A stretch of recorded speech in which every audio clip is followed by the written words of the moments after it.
Oh god. You guys might have started me listening to Instagram Reels before I started. Guys.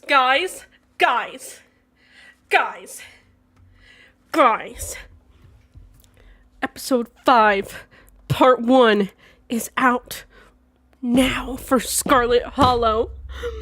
I am so excited. Bro, oh my god. I missed it so much. I believe they're releasing part 2 is coming out the 20th. But for right now, we got part 1, baby! You guys have no idea how excited I am to be back playing this game. The game that basically I started last year of, like, streaming the entire year with. I started with Scarlet Hollow. I didn't, you guys saw, a lot of you guys came around during, Sally Face. But this is the first game I kind of, like, started playing in February of last year. And I kept streaming. I kept streaming for basically the entire year. You won't be able to save everyone. You might not even be able to save yourself. Welcome home. Alright, I want to put it in full screen mode. Guys, you have no idea. You guys have no idea how excited I am to be back. Okay? I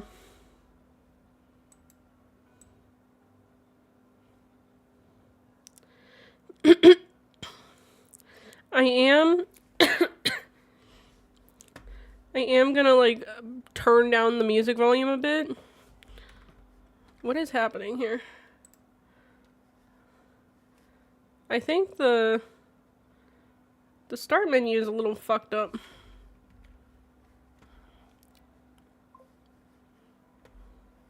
Hi, Salt! Guys, I can't believe we're here.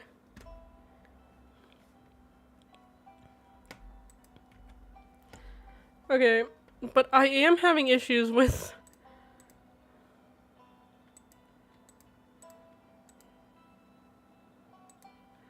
What's going on here? What's happening here?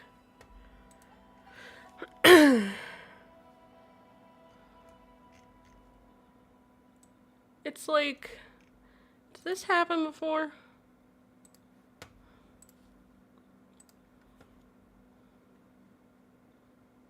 Let's try a window capture.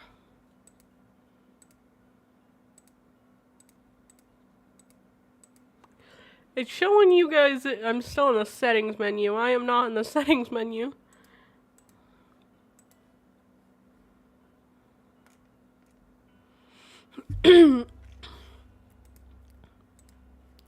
Okay, maybe...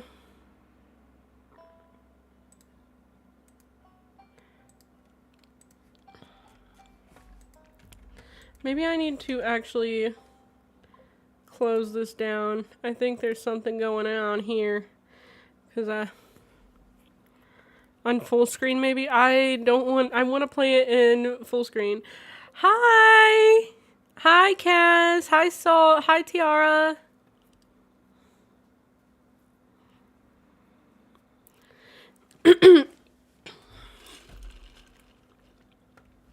Okay, let's see if it runs better now. I want to play in full screen because... Oh god, and it's not showing y'all. Why is this happening?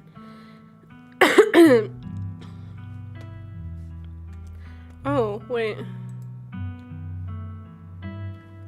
Oh my god. Why is this doing this?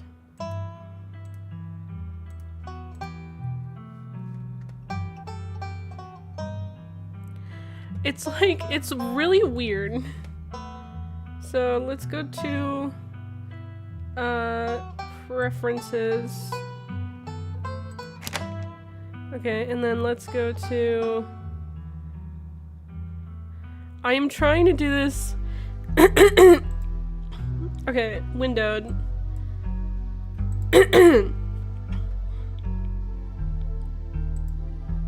so... I'm being attacked by hellhounds. Give me a second. Oh, I'm sorry. Why is this?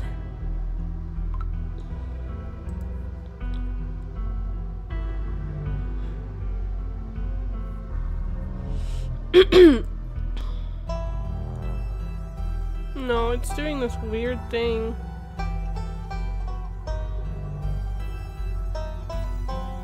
I don't know why it's doing this. We might actually have to play it in Windows.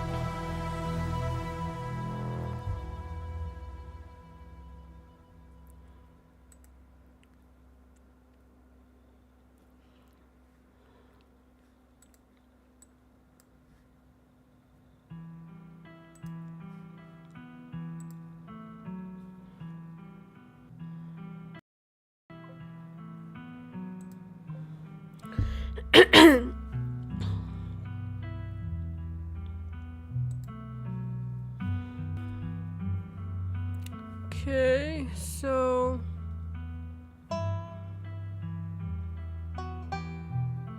if you have it in window, can't you size it to make it seem full? Yeah, for you guys, but I wanted to play it in full screen.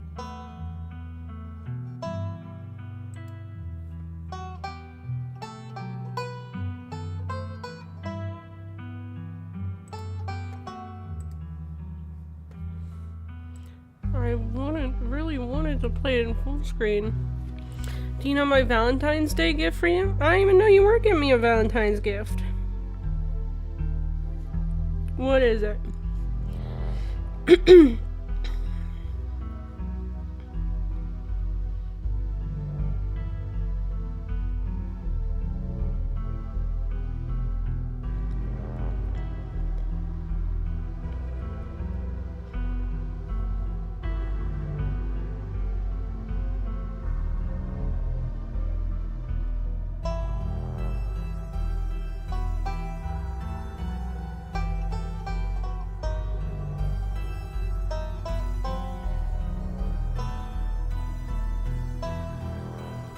Bro, I can't find anything about people having issues with the full screen.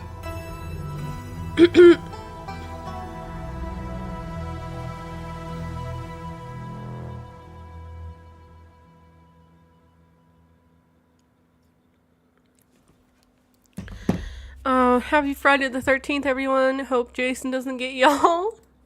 Thank you, thank you. I really do wish this would let me...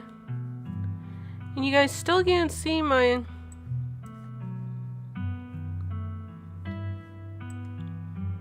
For some reason it does not like that...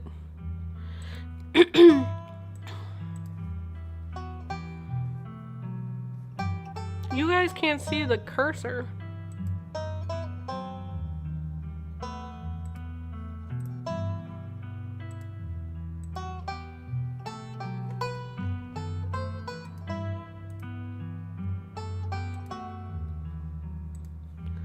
Okay, hold on.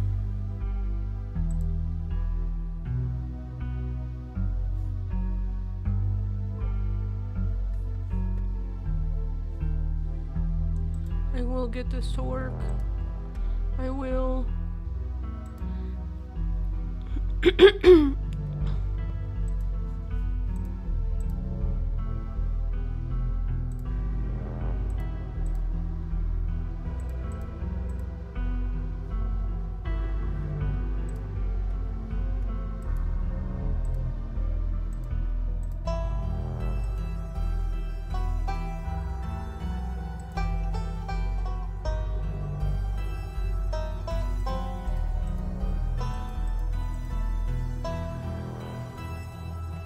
I'm so confused.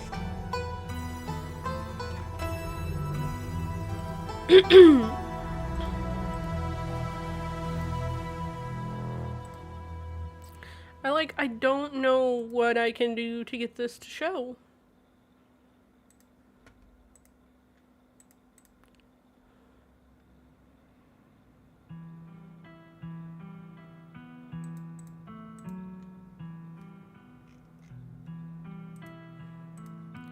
And it's not.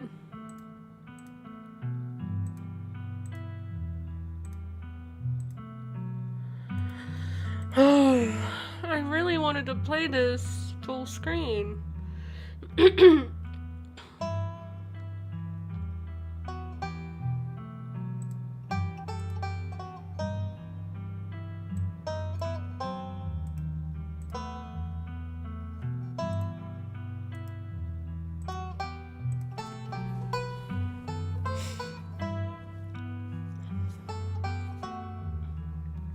Scarlet Hollow full screen.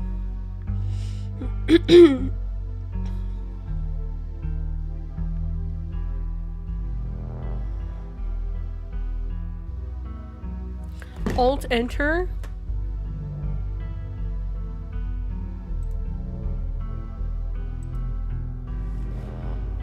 Alt enter. No, it's still the same. It just switches it to them.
I don't know why. I don't know what to do. I don't know.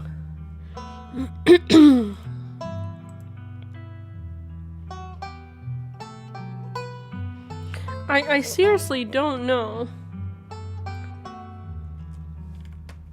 Oh god.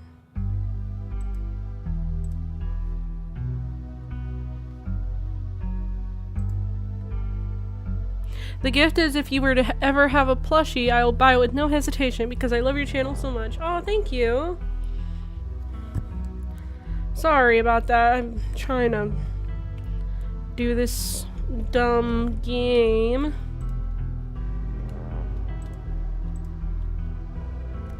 I seriously don't know what I can do to do this.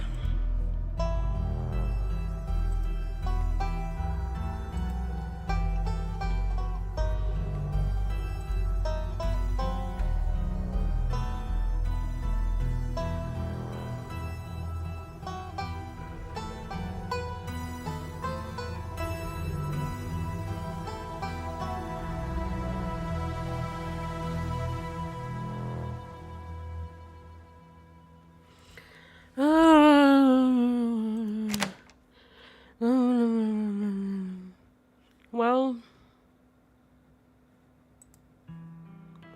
I'm really sad about that. I really wanted to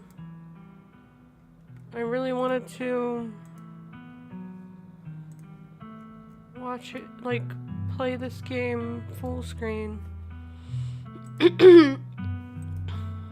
Okay, well, let me add the thing to it to crop the game screen for you guys.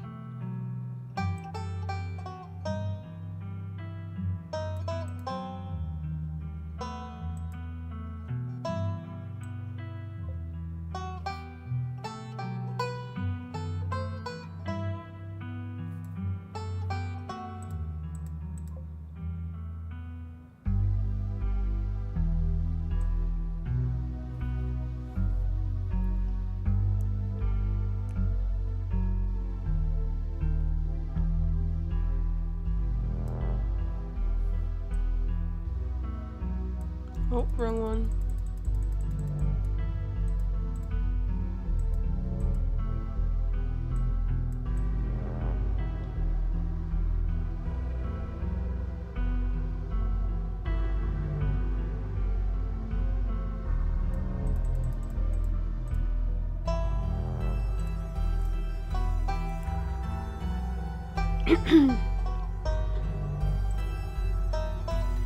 Alright.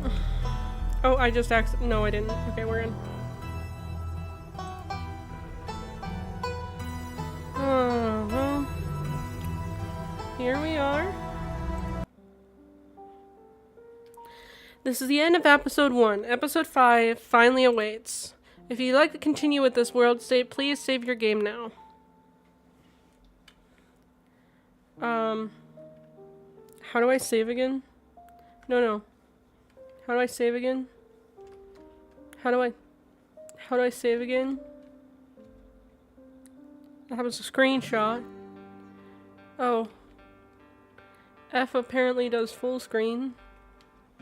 But I mean, it still fucks up. What did I do? Oh, that hides the thing. Oh, here we go. Oh, wait, I forgot. Wait. Okay, let's go to 2 here. Okay, let's continue. Is this another horror? It's about us hunting cryptids in a town. Would you like to see a recap before starting episode 5? Yes. Yes, give a full recap. Here you go, guys. You get a full recap. The funeral of Perlaine Scarlet, your cousin's mother, and your aunt seemed like something you shouldn't ignore, even considering your own late mother's rocky relationship with this side of the family. Welcome to our family's humble estate. Unfortunately, due to the current state of the house, only a few rooms will be safely accessible during your stay. The Scarlet Holiday! Yes! I'm so excited! I wouldn't go wandering anywhere else if you value your limbs. The floors have been known to give out. So, what do you say? Want to tag along? Wait, hold on. I want to... No, not that. I want to turn up the music again.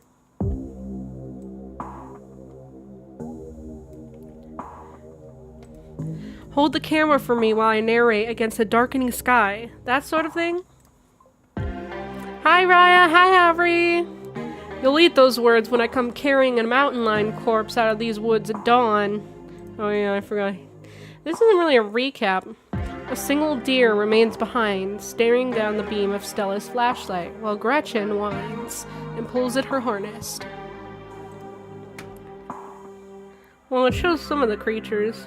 Duke grapples with the thing as it grabs at his shotgun, pushing the barrel out of the way as it grasps for Birdie with oddly jointed limbs, while Stella stares in shocked silence as if paused, watching as the other creature attempts to wrestle Gretchen into the darkness, her desperate cries going unheeded.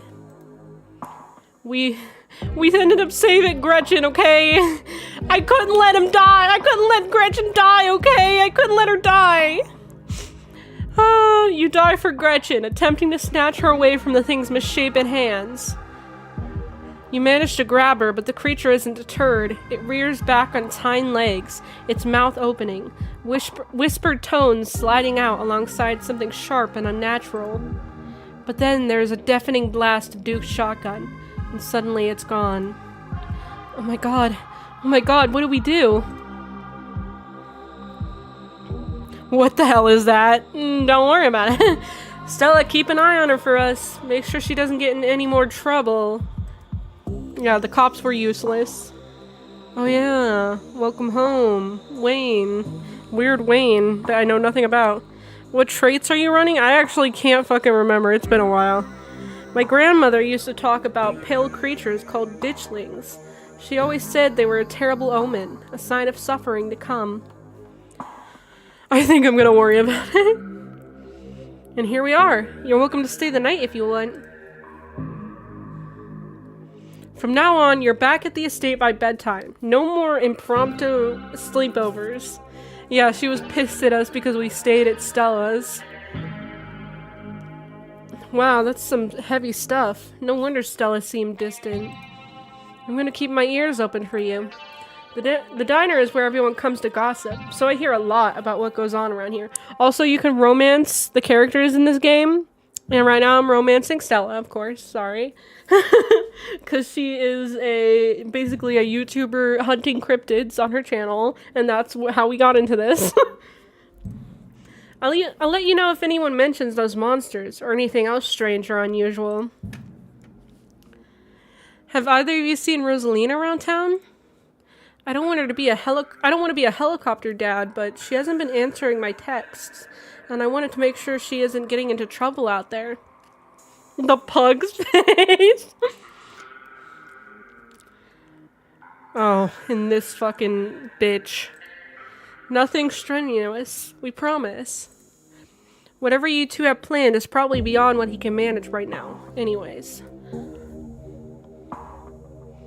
I'm the only person in this town who truly cares about your safety. Don't forget that. This isn't really a recap. It's not the greatest recap, guys. Everything, if it's already too late to stop. Oh, even if it's already too late to stop, what's going to happen? Okay. Yeah, and then we caught her going into the caves. A girl carrying a bundle of snack pops through a hole in the fence and disappears over a crest of a hill.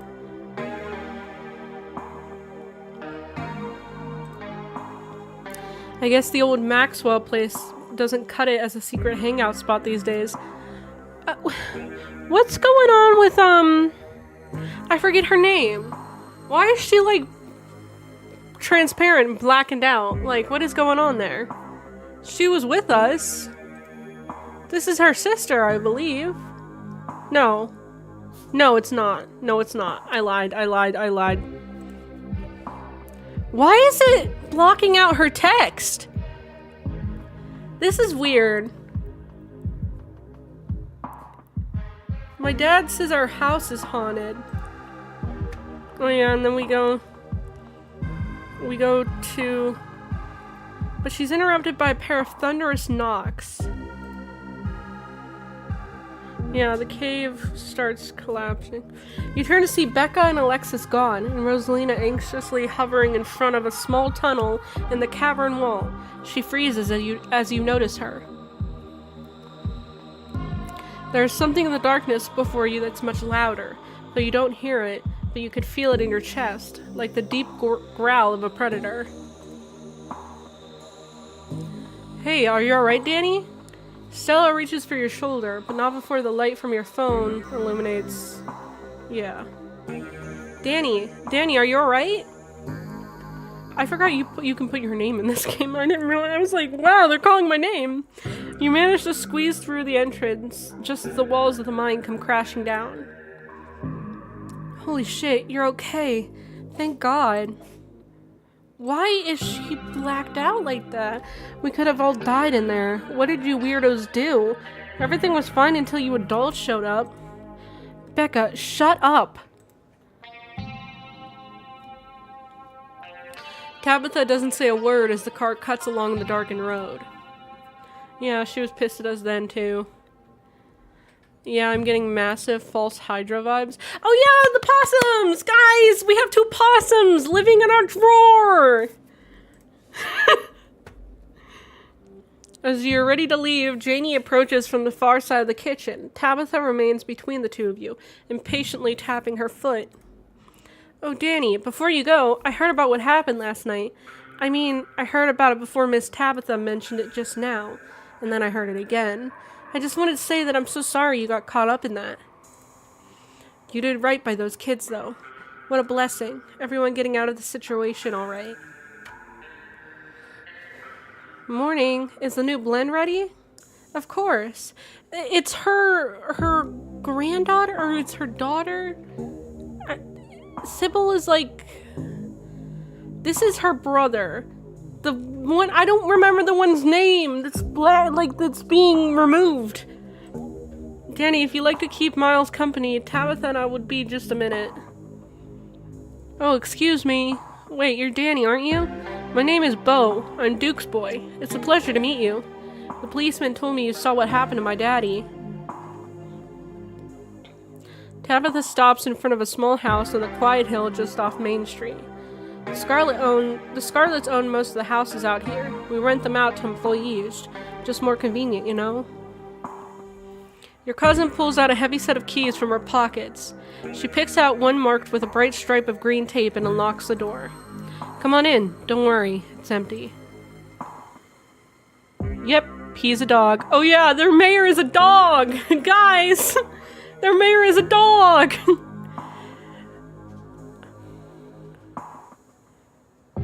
Wait, so Keen Eye is the reason that I can't see her? Is that what you meant by saying, oh, Keen Eye? So Keen Eye is one of the traits that I picked the first time. But why is it blocking her out? Is that what's blocking her out?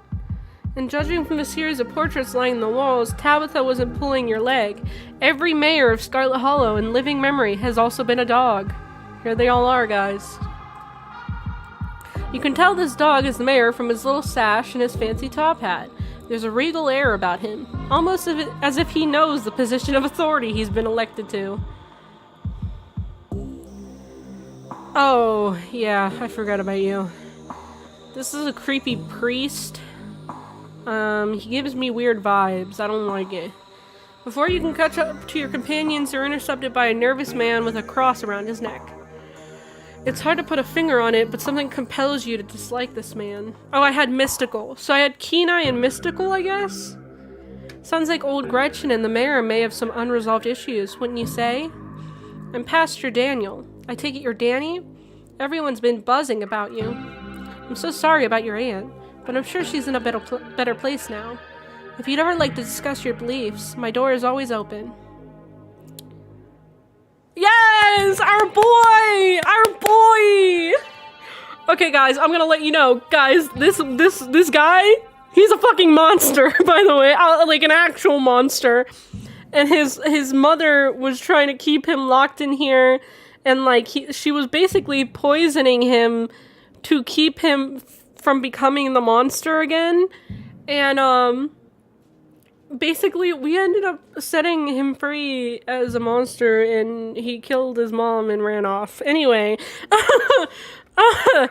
but you know, listen, even if he's a monster, he doesn't deserve to be poisoned and locked up in his house, okay? Okay? That was crazy, by the way. Oh my god, I wish you guys were there. The basement is what you might expect out of a tortured artist who spends all of his time confined to his studio. Discarded canvases lines its edges, while trash and sketches leak out from their piles in the corners of the room, hiding the bare cement floor. Ghoulish faces coat the walls in paint, sneering out at their creator. He needs to be in mine. Oh my god. I am so confused why I can't see her text or see her. Why? She can be a little intense, kind of overprotective, which I guess makes sense. Anyway, I don't know if it's because of how I played or if like this is like hinting to what's happening in the new episode. Anyway, make yourselves comfortable. You'll have to forgive the mess. I've been distracted lately. Haven't been cleaning much. Yeah, his name's Reese. His mother pisses me off. Dinner is already laid out. Dinner rolls, spaghetti, and a light salad. Anxiously picks at her food. It's bothering me. Stella is nervously talkative, and Reese is suddenly quiet and tense. His shoulders tight as his mother perches on the chair next to his. Dr. Kelly eyes all of you with a sharp, fierce gaze. So, we were talking about maybe watching a movie sometime this week, while Danny is still in town. We'll have to see how you're feeling. I can handle a movie, Doc. Yeah, we'll just sit downstairs in the dark. Reese is used to that. I'm sure he'll be okay. You're always overestimating how much you're able to do, Reese. This is why you keep getting sick. No, he keeps getting sick because you keep making him sick. If I get sick, so what? It's not like that's ever going to change. I'm sick every day, and I'm not getting better. I don't want to spend the last few miserable years of my life holed up in the basement alone. Yeah, he was made to think that he only had a few years left to live, and, you know, this sickness was going to kill him. And it was all because she was poisoning him so that he wouldn't turn into the monster form he has. Alone just because seeing my friends has been deemed too strenuous. I'm an adult, for God's sake. I can't believe I have to ask for permission from my mom just to have friends over. Reese stops mid-sentence, wincing in pain and wrapping himself in his arms. Don't say things like that.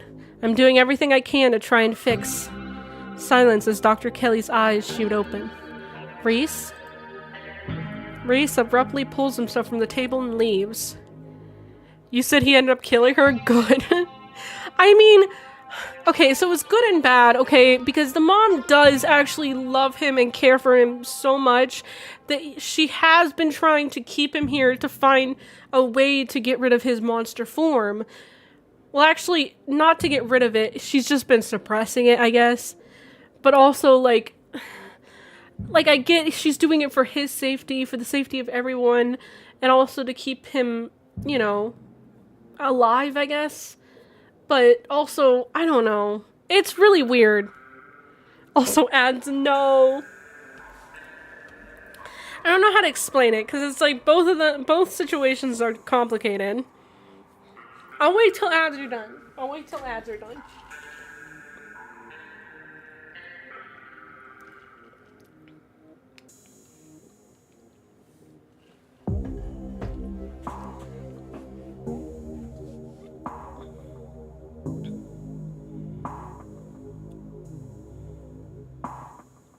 Let me know when ads are done, y'all. I'm killing Twitch for bringing me to ad purgatory. I'm sorry. It's okay. Gretchen is waiting for you. Waiting very patiently with a cute little face. Gretchen will wait for you.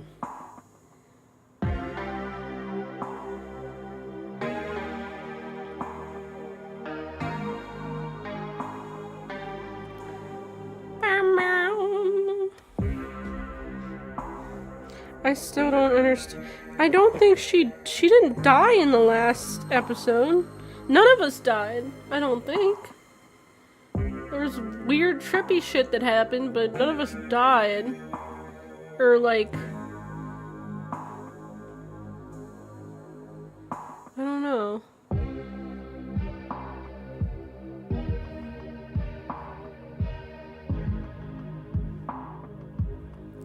Are you guys back yet? Why did I get a Red Bull ad about dogs flirting?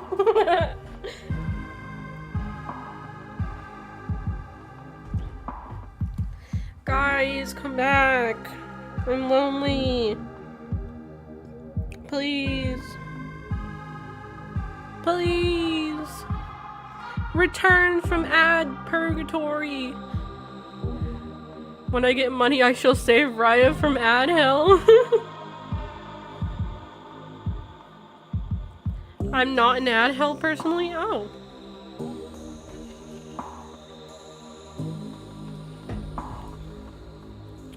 Oh, little Gretchen. I miss Gretchen.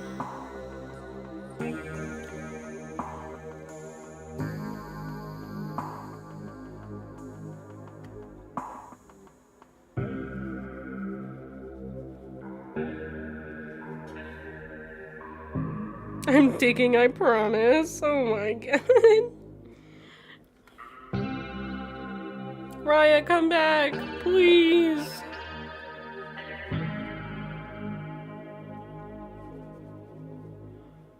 What is happening back here, by the way?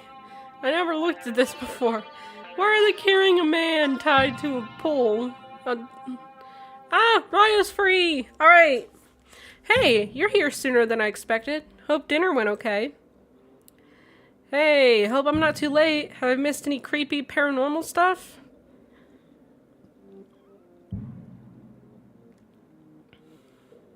Oscar and Blank startle as the door swings open. Seems I made it just in time. Let's get this show on the road. I don't have all night. Yeah, we were all investigating his house because he says it's haunted. Wow. This is where I've seen it. It appears on top of the stain. Oh, and it's a secret hatch. Who is the man with the dad bod? He is this girl's father. He is also the librarian, I believe I remember. He's the librarian. His house is haunted. Stella pulls back the carpet, revealing a hatch. The floor around it is stained in a reddish brown. I'm going for it. Look at Gretchen. Oh. Wait, do you hear music?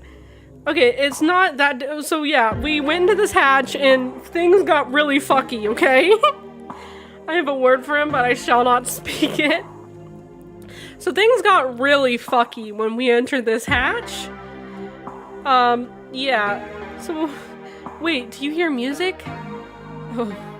Movement stirs as a figure cloaked in shadow rises to attention. Stella? Stella had a lot of cleavage in episode 3? Alright. There you are. And then Wayne came into this weird dimension thing. It was... I would have found you sooner, but the resident clearly doesn't want me here. It doesn't seem to have the same issue with these miserable little parasites. My theory is this guy... So this guy used to date Tabitha, I think. And then, but I think he's dead and now a ghost, but he's trying to help us. Oh boy, I love mixed media. So he's like trying to help us and guide us or something. But Tabitha, I think, knows more about it, but she won't say anything. It doesn't have an issue, but yeah. Bottom feeders always manage to slip through the cracks, don't they? The sins of the... Oh yeah, and then this guy is the one who's haunting the house. And he's now, like, making us choose to have Tabitha sacrifice herself for her family's sins because they wronged him. Or we leave? Or I sacrifice? I think it was between Tabitha sacrifices herself, I sacrifice myself, or we leave and we just leave them here. Happy Valentine's Day, Harry!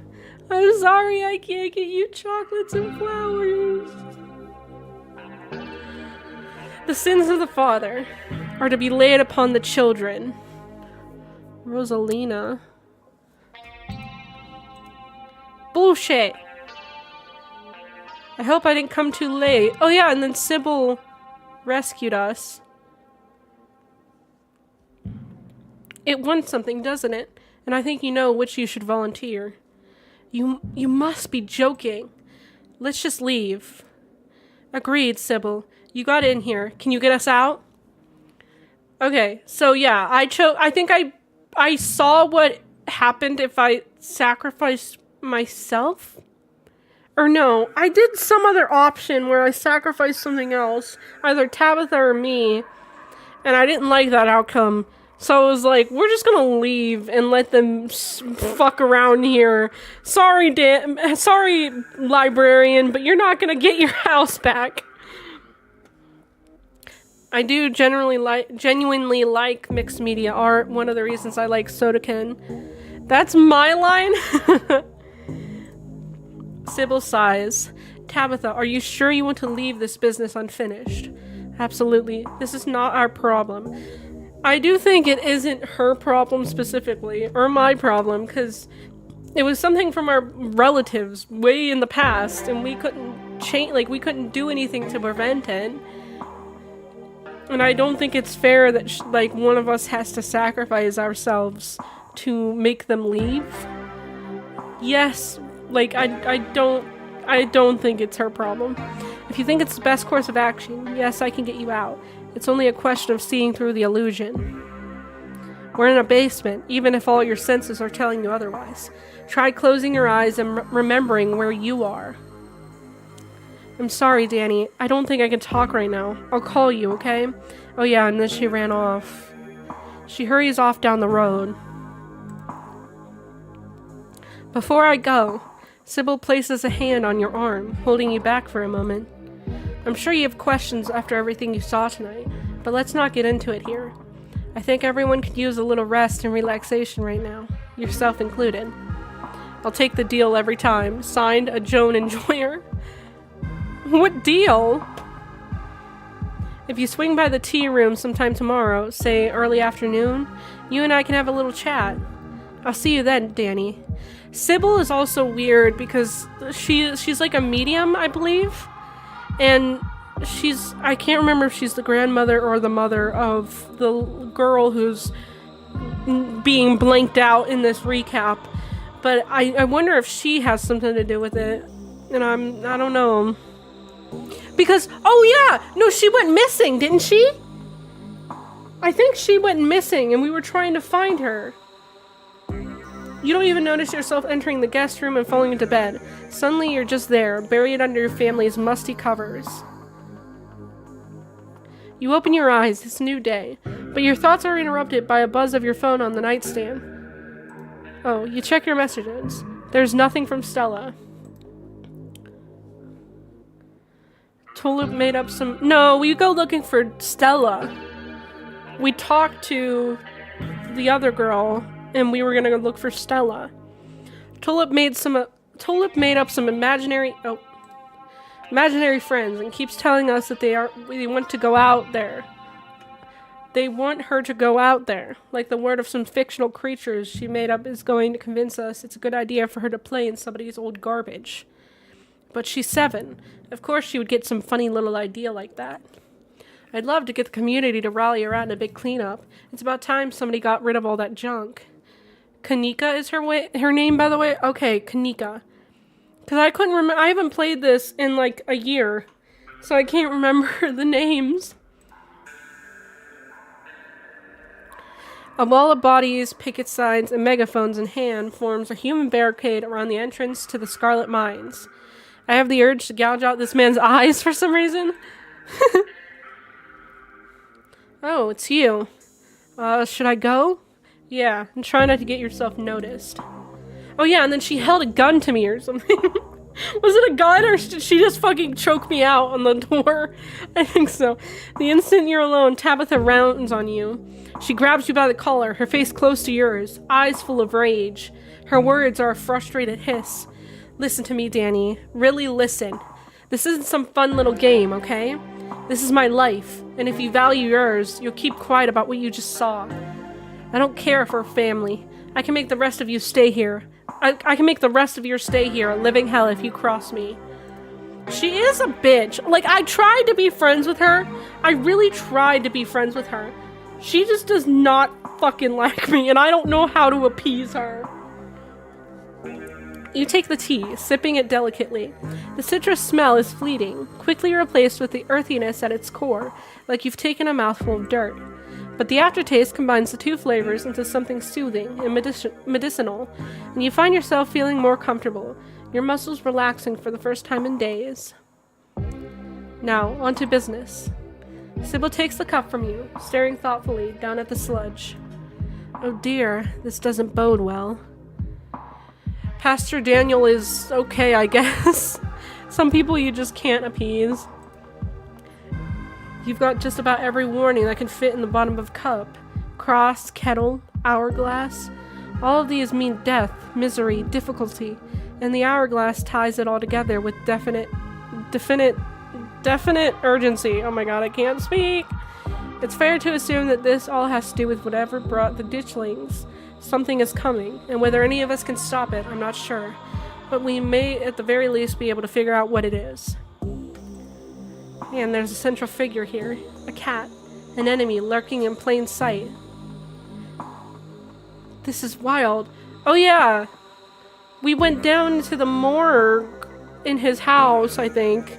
Because, yeah, she's a doctor, but apparently she has a morgue in her house.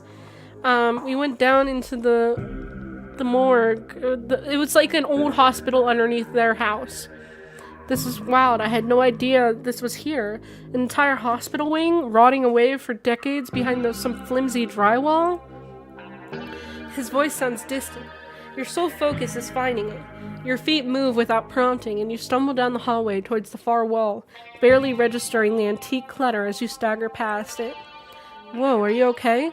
Yeah, I'm like drawn to these weird artifacts that have to deal with like the past and what's going on in this town, and for some reason I go into like a trance and try to find them. You don't respond, and you don't bother to retrieve the axe. The wall is rotten, water damage having eaten away at the wood over the course of unknowable years. The planks nearly reduced to sawdust. You tear into it. Yeah, the plaques. Ah, here we go. Enemies upstairs. Enemies outside. We're surrounded. Even if I get out of this house, I won't be safe. You won't be safe. Oh, yes, the transformation! As Reese tears at his clothes, paint bubbles out from the canvases. His ghoulish figures peeling themselves out of their two-dimensional worlds, invading yours, crawling up the walls. Grab my hand, I'll pull you out. And Wayne was trying to save us. And I think I was like, fuck no! Leave us alone! Dr. Kelly opens the door. The two of you stare out into the hallway. Yeah. He is a monster, guys. A disgusting, weird... He kind of looks like a horse monster. With like a unhinged horse jaw or something. Is this what you were so afraid of? Hand over the tranquilizers. This is our shot. You take a cautious step back from the doorway. Yeah, this is when I fucking... Because you either give her the tranquilizers or you take a step back and let her just get fucking destroyed. Reese pushes his now massive form into the safe room, staring down at his mother. Reese, I'm so sorry. And yeah, I guess they didn't show it, but he tore her, I think, in half. It was crazy. You sit on the log beside Stella. Danny, how did you... I just wanted to offer a suggestion for how to spend your time tomorrow. Tabitha will be busy out at the mines. Take advantage of that. Forbidden places won't be forbidden without her around to stop you. Oh yeah, we went around the estate. Explore the estate. You might find something interesting if you know where to look.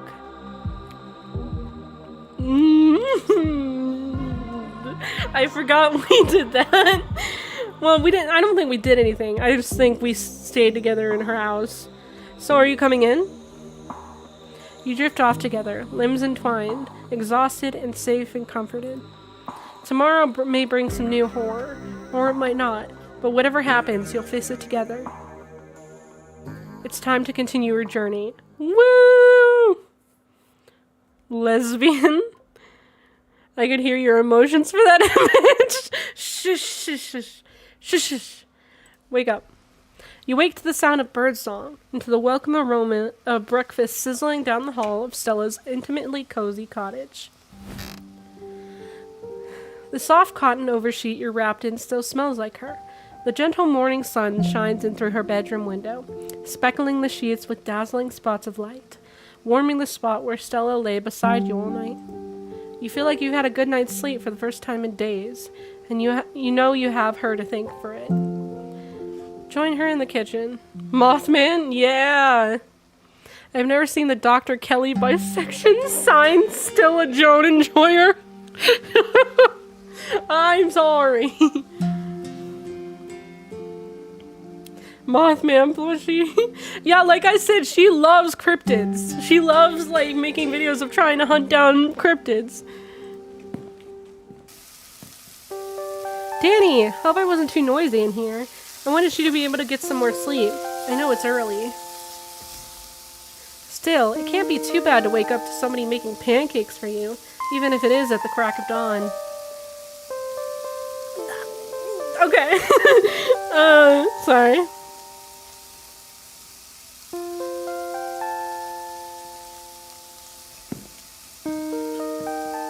You take a step forward, leaning in close. You can feel Stella's smile broaden as you plant a gentle kiss on her cheek. Stop! Okay. Aw, Danny, you can do better than that. Alright, whoa. I was not ready. Before you can pull away, she takes your face in her flour-dusted hands, pressing her soft lips to yours. She smirks as she turns back to the pan. How'd you sleep? Aren't I the host here? Isn't that what I'm supposed to ask you? But I slept great. Of course I did. Thanks again for everything you did yesterday. You have no idea how light I feel right now. This is so gay. Give me more gay. Gay.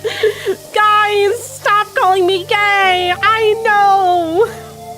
It was so nice to wake up here knowing your face would be one of the first things I see.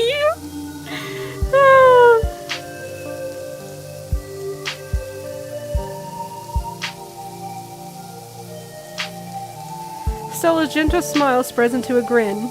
Well, aren't you romantic? If you think my looks are nice, wait till you try my pancakes. These are what you'll have you coming back for more. I want to know I'm gay. I wonder how we know.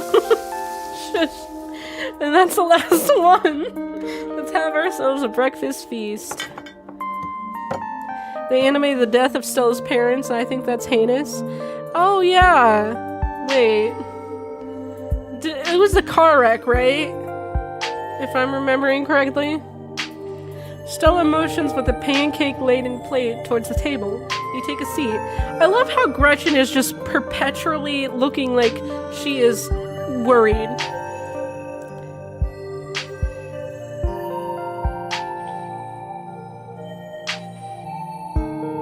I think we should bust into the Forbidden Wing today.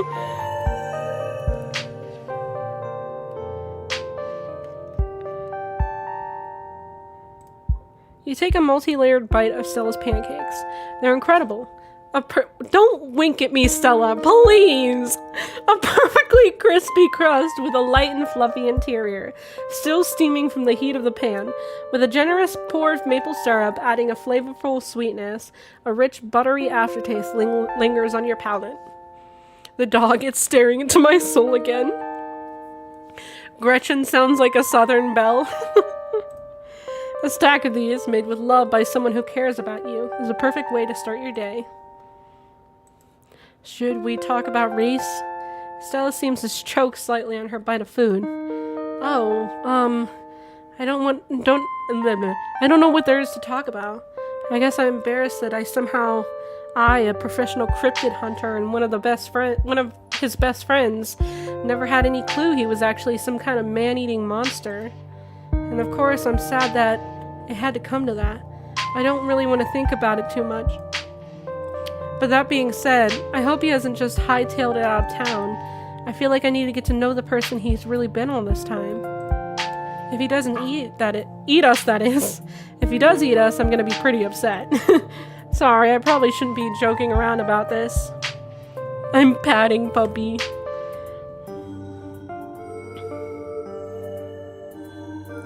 Wayne stopped by while you were in the shower last night. Whoa, that's scary. This is my house. I live here. What did he want?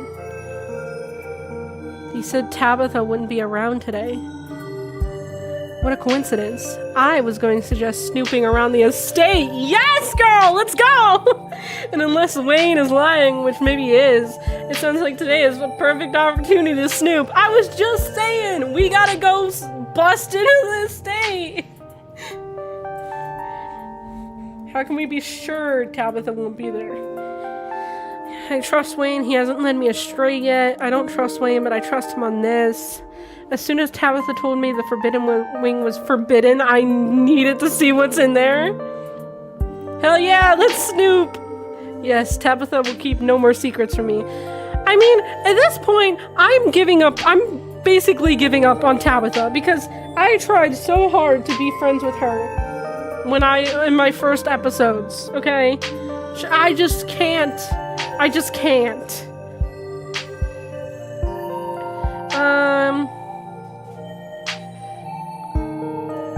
As soon as Tabitha told me the Forbidden Wing was forbidden, I've needed to see what's in there. Right? You can't just name something the Forbidden Wing and expect people to not want to explore it. She's practically asking us to sneak in. Exactly. Alright, pancakes have been eaten, and I'm filled up for today's activities. Let's head out. Yay! Stella stands up, Gretchen hopping down from her chair to stand at Stella's side, and the two of them lead you to the door and out into the chilly morning air. Okay, but I still don't understand why we couldn't see Kanika the whole time in the recap. The walk through the town is quiet. It's early, and though you can smell the diner cooking up breakfast for hungry miners and brewing coffee for cops to sip while ignoring the horrors plaguing Scarlet Hollow, Main Street is deserted. You and Stella feel like the only people in the world, watching the sun rise over the abandoned library.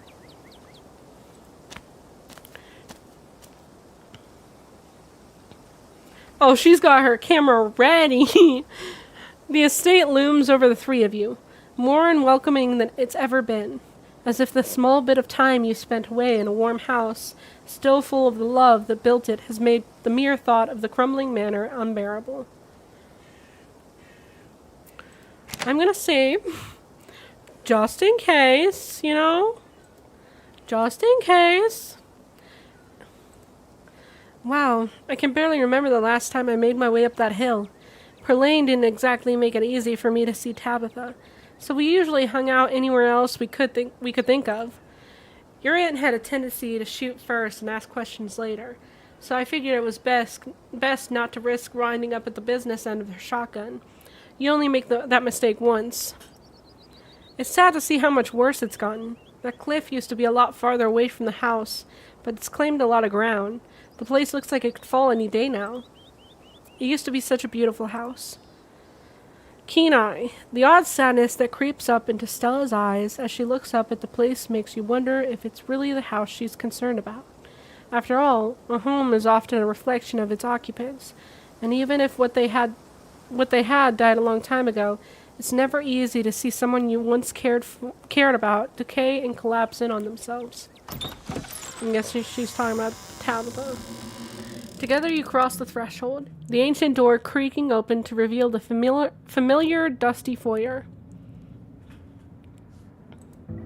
Knowing Tabitha isn't here to keep you in line gives the place a new feeling, like you have complete ownership of the place, and that any secrets it once held are yours to be uncovered, if only you can figure out where to look. You could feel how much the floor is tilting. Jeez, the place has really gone to the dogs since the last time I was here.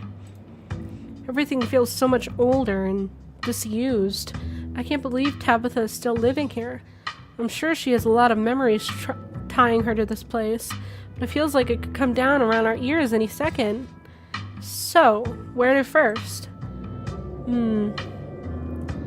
Wait. Let's go check on the fucking possums. Let's go up to my room first. Oh, got something up there you want to show me? Yes! The possums! Stella gives you a flirtatious wink. No! The possums! Lead the way. Tabitha, please, as a professional cleaner, your banisters need replaced. Yeah, everything in this house probably needs replaced. The two of you make your way up the rickety stairs into the guest room. The moment you enter the room, Gretchen and Frou Frou start growling at each other. Oh yeah, Frou Frou is the cat. Uh-oh, this is gonna be trouble. Oh. Gretchen lets out a short, sharp yap. That's all it takes for Frou Frou to launch from the bed, skittering away down the hallway. I may be gay, but the possums! You hear her gallop down the stairs, undoubtedly returning to her spot in the kitchen. Gretchen is victorious. Anyway, if I remember correctly, this is Perlane's old room, right? Tabitha really wasted no time getting this place turned over for guests. Someone has been here. The closet is wide open, and its contents have been dragged out onto the room. A discolored residue smeared on some of the larger boxes, giving you a hint as to who might be behind the invasion of privacy. I'm guessing Wayne? Holy shit, that mess has gotta be Wayne, right? I think I'd known if you were that messy. Did you say this was Perlane's old room? I knew someone died in here. Tabitha was so dismissive when I brought it up. Check it on the possum! Hold on, we'll do this first. Perlane did die in her sleep, so one can assume. Maybe Tabby just didn't want to talk about it. It's okay. Now you can just sleep in my bed for the rest of the week. Sorry. If Tabby gets mad, oh well. She shouldn't have made you sleep in a dead lady's bed without even telling you. Check in on the possum! You make your way to the dresser, pulling out the drawer to check on the little possum who lives there and the larger one that joined in. No! No! No! Where are my opossums? No! Where are they? But they're gone! You rifled through the nest you made for them, but no opossums lurk within. It's just an empty drawer. Oh, are you getting changed? I could give you some privacy. Or not. Whichever. Not the time, Stella! I'm grieving! My possums!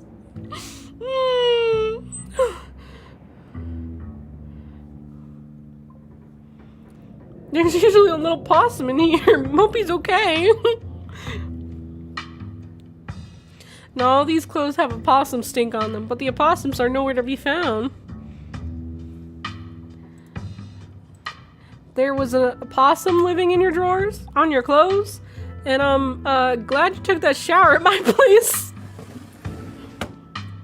You slide the drawer shut. The closet was not like this yesterday morning. The closet was not like this, so your room's been tampered with. All the more reason to check it out. You and Stella cross the room to investigate the open closet door. The back of it hangs slightly ajar. Looks like it was never a solid wall at all, but rather a door previously hidden behind a pile of boxes and papers that was dragged out of the way overnight. There is no doorknob, only a small circle of metal where a doorknob would be, punctured with a keyhole. You can't help but notice that the doll from the other day is conspicuously absent, both from the closet and from the pile of garbage flowing out of it. Is that a hidden door? Yes, I knew it! I knew there were going to be hidden passages! Stella whips out her camera, nearly fumbling and dropping it in excitement, but she regains her steadiness, aiming into the gloom of the closet at the sliver of light from the room beyond. Stellars are not going to believe this. You are not going to believe this. I love that she calls her fans Stellars. We're here in the Scarlet Estate, trying to get to the bottom of what exactly is going on around town, and have just uncovered this hidden door in Danny's closet. Wait, a hidden door? For real? Must be my birthday or something.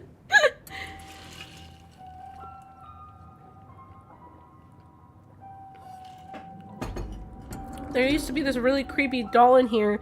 It's gone, Stella. Maybe we'll find it somewhere in there. Maybe the doll is behind everything bad that's been happening here.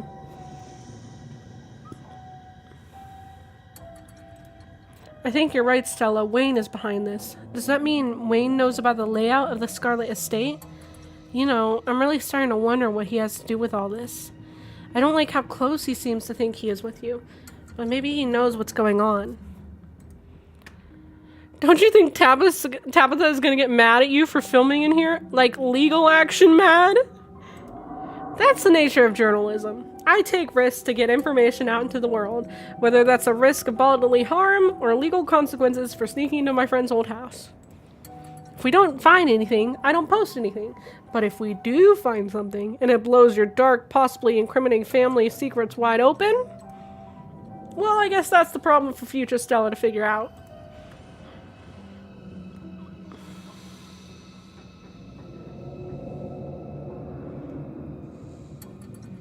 Okay. We're going in. That's right. You best step forward.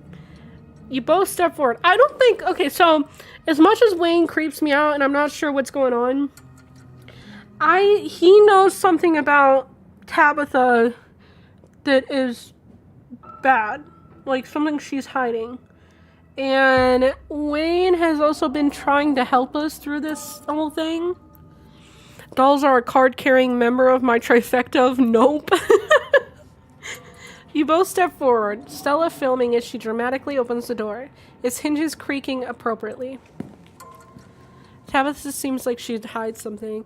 Yeah, I mean, she is very fucking secretive. Together you enter the forbidden wing of the Scarlet Estate. I think during my first time playing and all that, I think I had a theory that Tabitha killed Wayne, or like he died somehow and she was covering it up. With the little I know of her, I think she's killed someone. The room you find yourselves in is mostly barren, with no real furniture to speak of. The wallpaper is peeling with neglect, and the floor tilts uncomfortably, there we go, beneath you. Already you can see why Tabitha would be so intent on keeping you out of these unused rooms. This doesn't feel like a place for humans anymore. Stella continues forward excitedly, camera held up to catch every detail. You follow her into the hallway beyond the small forgotten room. Because also Tabitha and Wayne used to date, I think? We got like that lore drop in the previous episode or the episode before that.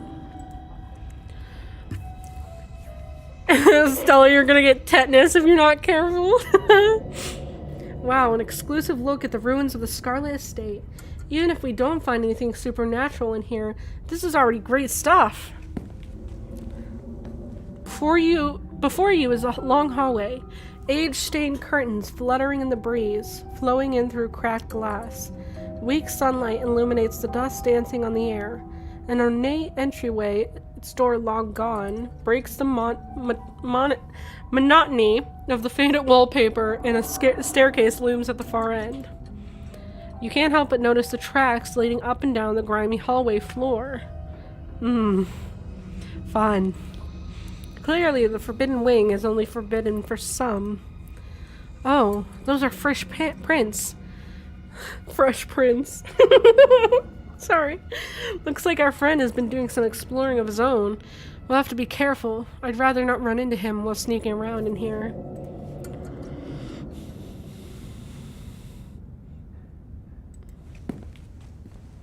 You both make your way to the dark doorway in the middle of the corridor. Seems like some kind of entertainment room, the sort you'd expect out of a fancy rich people who wanted to show off. It would feel elegant if not for the massive crack that runs the entire length of the floor. The air here stinks of mildew. You can see why Tabitha doesn't want you exploring these rooms. There is a large painting on the far wall of the room. From a distance, it looks like it might depict the town. Geez, it's a miracle any of this is still standing. Tabitha should really think about moving before this half of the house decides to finish falling off the cliff. Fresh Prince of Bel-Air. As Stella excitedly films B-roll of the ruined parlor, something else catches your eye too. A bookshelf, or rather what's left of a bookshelf, hanging by a single rusted hinge. Its sagging shelves reveal some sunless space beyond, once hidden, now exposed by the rot of this house. And it seems like Stella has spotted it too, as she turns her camera towards the dark entryway. A hidden room? Oh man, the fans are gonna love this!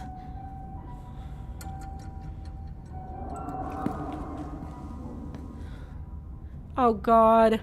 What is going on with the fucking... Something's going on with the church! I don't like that they're all looking at the church. And the church is the brightest thing on the map. Or like, what draws your eye in. The painting highlights a number of old buildings and locales, many of which you've already visited. The town hall, the estate, the mines, and the clinic. Still called a hospital at the time of this painting. The church, and then there's somewhere you've yet to see. The historical Callaway Tremaine homesteads. So, each of these buildings has had some kind of haunting or weird cryptic thing happening in it. The town hall... Wait, no, the town hall wasn't one. No, the town hall... That's what I thought the library was, wasn't it? His house was haunted. The estate, which is where we are, which is... I'm guessing... Well, no, there's a lot of bad shit that happened in this estate. The mines, which we saw was a place that was bad. The clinic, which was also bad. And so the church, we haven't really found much there, but the pastor is saying stuff about his daughter talking to someone, and they're trying to, you know, lead her somewhere. And then this Callaway homesteads. This is definitely cult shit. Secret society type shit. I've been saying cult shit since day 2. And that would be our little town. Oh, and there's a plaque under it. In commemoration of Enoch Scarlet, head of the Scarlet Hollow landmark project. Let the past never be forgotten. This much haunting without cult shenanigans? Unheard of. So there's gotta be.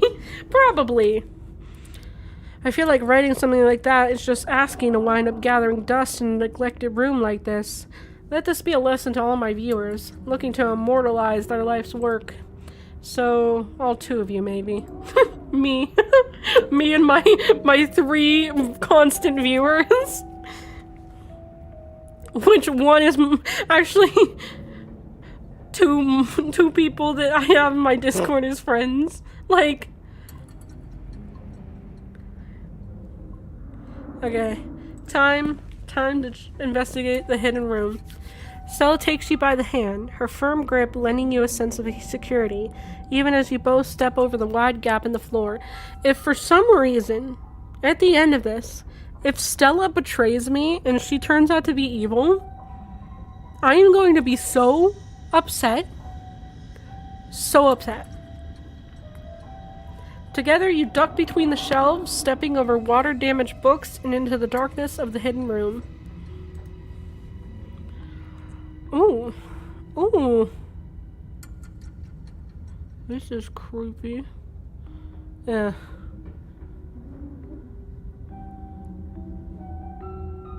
The space is dark, its features barely illuminated by the faint light trickling in through the myriad of cracks and holes in the walls.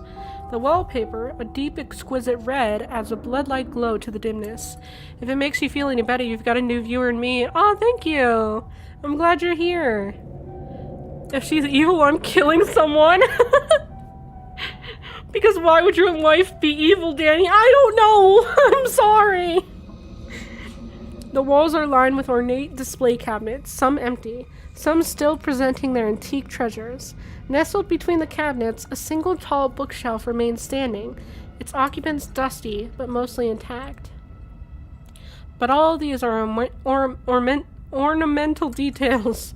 Your focus is drawn to an expensive-looking antique desk in the center of the room. Oh God, Gretchen. Gretchen. Please, that scared the shit out of me. But also, she smells something that's bad.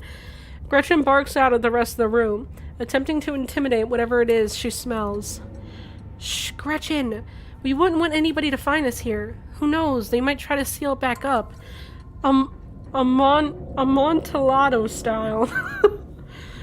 Gretchen quiets down, but that doesn't stop her from thoroughly investigating the space. This is it, Stellars. The kind of find every urban explorer hopes for. A hidden room, locked away in the Scarlet Estate, full of weird artifacts and keepsakes no one was ever supposed to find. They weren't counting on a couple of investigative documentarians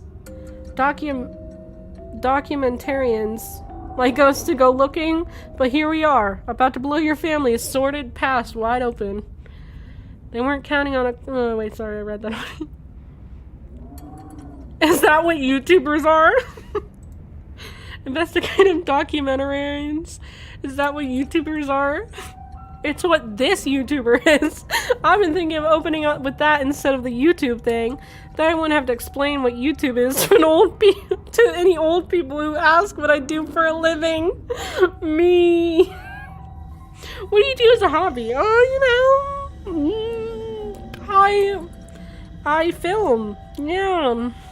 Film something. Not that the old people around here don't already know all about it and have YouTube accounts just so they can follow my channel. But you know, hypothetical future old people I might meet.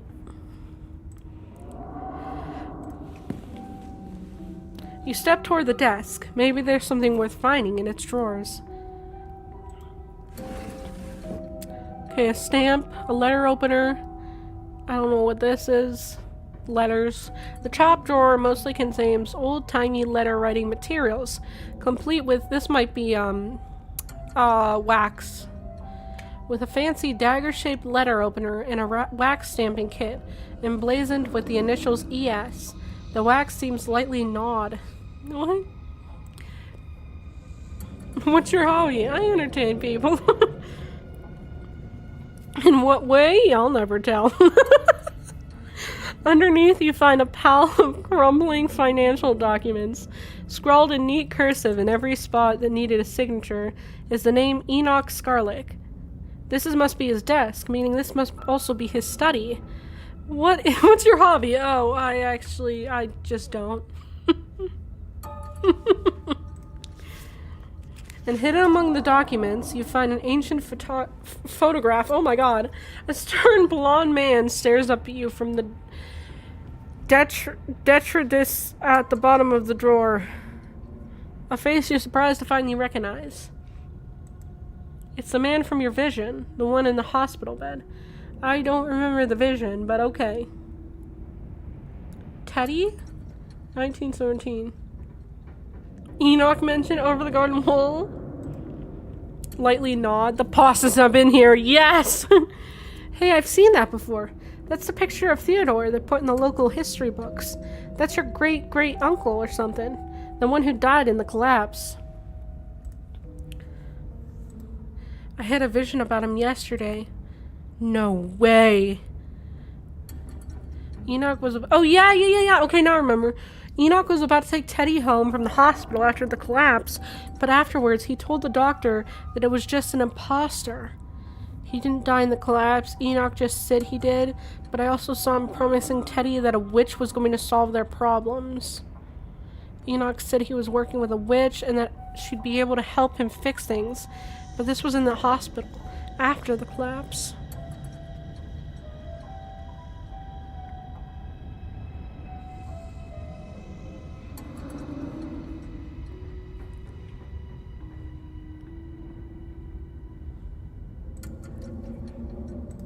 Stella focuses the camera on you as you explain the vision you saw yesterday. She's clearly shocked by this revelation, drinking in every word, eyes growing wide. What's that about a witch? I would have figured Enoch was some straight-laced religious dude. Definitely seems like there are a lot of layers to this mystery we have yet to uncover. You close the drawer. Oh god. Oh god. The bottom drawer offers some resistance as you try to pull it out. It seems that it was locked, though the bit of metal attempting to hold it shut seems to have rusted to the point of uselessness years ago. It gives in with a sharp tug, rotting wood splintering softly somewhere within the century-old desk. The possums! Yay! Hi, babies! You're surprised to see the familiar faces staring up at you from within a nest of old glass vials. What, my clothes weren't enough? I feel like that's softer than glass vials. It's the little possums from your room. It seems they, too, found their way into the forbidden wing. No, Gretchen! Leave the possums alone! Gretchen barks and strains to get at the poor beasts, breaking the eerie silence of the forbidden wing with a cacophony of doggy wrath. The possums in turn fall over, feigning death. I love you guys! If anything ever happens to these fucking possums, I will fucking report this game. Jeez, Gretchen, calm down. I'm not letting you go after a couple of poor little possums. You don't even have teeth. This is no fight you're going to win. Dustin and Dustin Mom are precious. I forgot it was Dustin and Dustin's mom.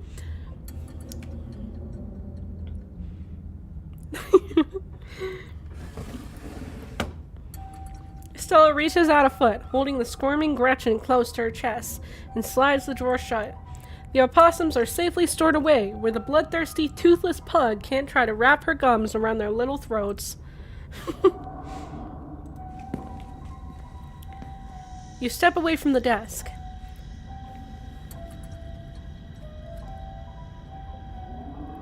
I'll wait.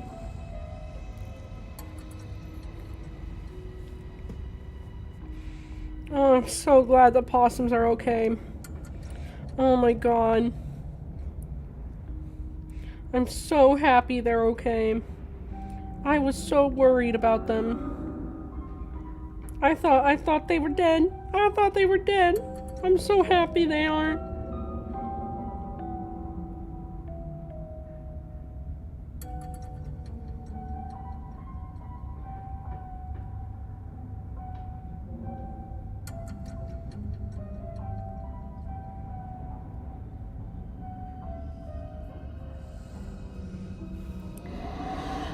Using the ad break to force myself to get up so I can shower. Danny, you're my shower podcast. I didn't know there was shower podcasts. I'm free. Welcome back. You step away from the desk. Let's see where these footprints lead. You find yourself on the third floor of the estate for the first time. Carolina Risinaldo's best?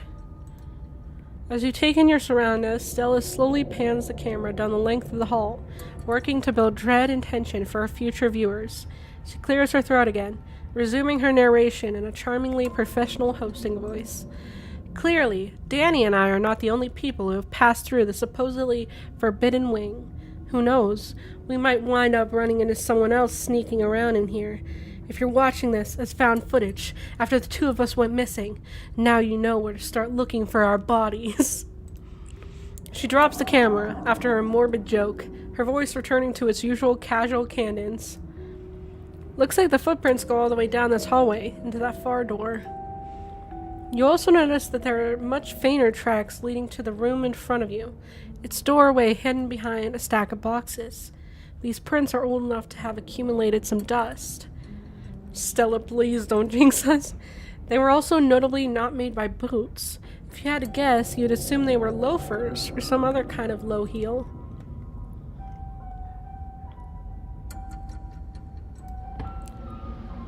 The boxes slide out of the way with a bit of elbow grease.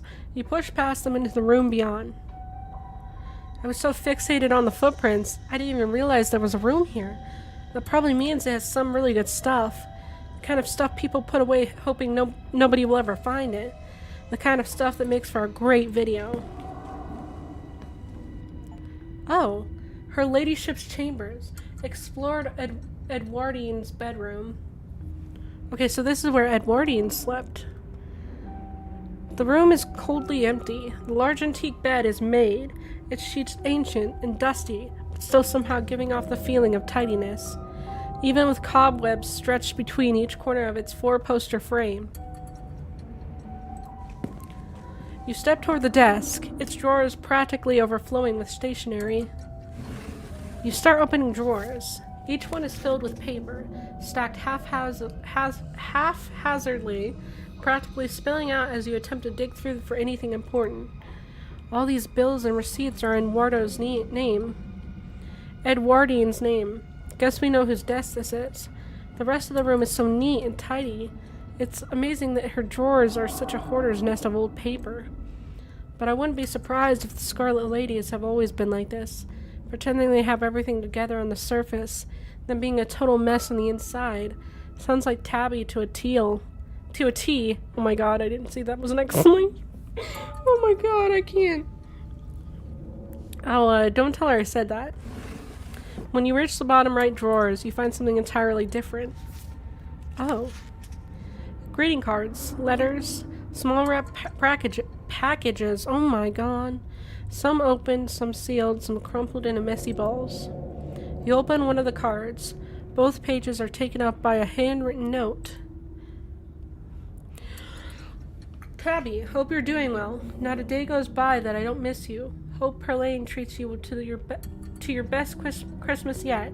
I'm not sure what sort of doodads you're into these days, so I sent a little something that made me think of you. Who is this? This is going to Tabby? I made sure they were the best shells of the bunch. Not sure how rare any of them are, but they're awful pretty, and they've still got that beach smell. And make sure you put your ear up to them. It doesn't compare to the real thing, but it comes close enough. And in case you think that makes me a cheapskate, I made sure to send along a little cash, too. So you can get yourself something a little nicer than glorified beach trash. Make sure you get Perlane to take you to the nice toy store, because that's where I'd take you if I was there. Oh, Dad! I didn't see the dad writing. It's signed by her dad. If you get the time, I'd love to hear from you. I miss you so much, Tabby, and I'm always thinking of you. You can come out and visit me anytime. I know you've always wanted to see what it's like out east. I made sure to write out my address on the back of this card, just in case you didn't know how to get a hold of me. Been missing you, my incredible, wonderful, amazing daughter. All my love, Dad. Oh my god. Stella lowers the camera, averting its gaze from the deeply personal letters. Tabby said her dad never tried to get in touch, that he just abandoned her. Oh my god, was Perlane hiding the letters? You pull out another from closer to the top of the pile. Happy birthday, Tabby. It's me again, your old dad. So the big 2-0. Can't believe my daughter is such an adult. In my mind, you're still that bouncy little kid doing cartwheels on the front lawn, telling me what various sounds animals make while you're the professor of animal noises. I have no idea if you read these, but I'll keep writing them, even if sometimes it feels like I'm writing them to a ghost. I mean, we haven't spoken in almost 15 years. You're a whole human being now, and I have no idea what you're like. I like to think we get along, though. As always, my address is on the back. I hope you'll decide to come visit me one of these days. I've got a guest room all set up, just in case. It's always ready for you, kid. This is so sad. I'm wondering, why would Perlane keep her from seeing her dad's letters?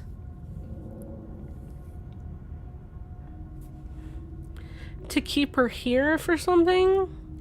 I love you and I always will, no matter who you turn out to be. Love, Dad. There are years and years of these. The bottom drawer is almost entirely unopened envelopes, dated from when Tabitha would have been just a kid, all from him. It kind of looks like Edwardian and Perlane are keeping these from Tabitha, on purpose, for practically her entire life. I don't even know if we should tell her. I mean, there could have been a good reason, right?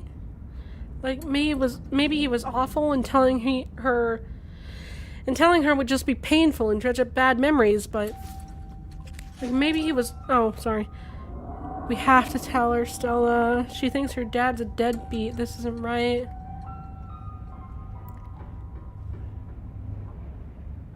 Tabitha deserves one good thing. See, I know if we tell her about it, she's gonna find out that we went in here. But I do want to tell her about it. We have to tell her, Stella. Yeah, if I were her, I'd have to know. Hopefully the fact that we found this means she won't be too mad at us for snooping around back here. Guess who still hasn't gotten up to shower? Stella stuffs a handful of letters into her bag. We're searching the closet. You make your way to the closet. It's as lifeless and tidy as the rest of the room. It seems Edwardian kept things neat and orderly, and as neat and orderly as she could, considering the decaying state of the place. This looks to me like where Perlane would go shopping for Tabby's clothes. It's exactly the sort of thing she wears. In fact, I'm pretty sure I've seen her in that dress before. The only thing here besides her clothes and shoes is a box, shoved off to one side. You pick it up. It's a sailor's uniform. Okay. Child-sized overalls, striped shirts, a small pair of trousers with suspenders still attached. One of those little sailor suits boys from the 50s were always wearing. Boys' clothes? That's weird. When was the last time a boy was born into the family? Oh.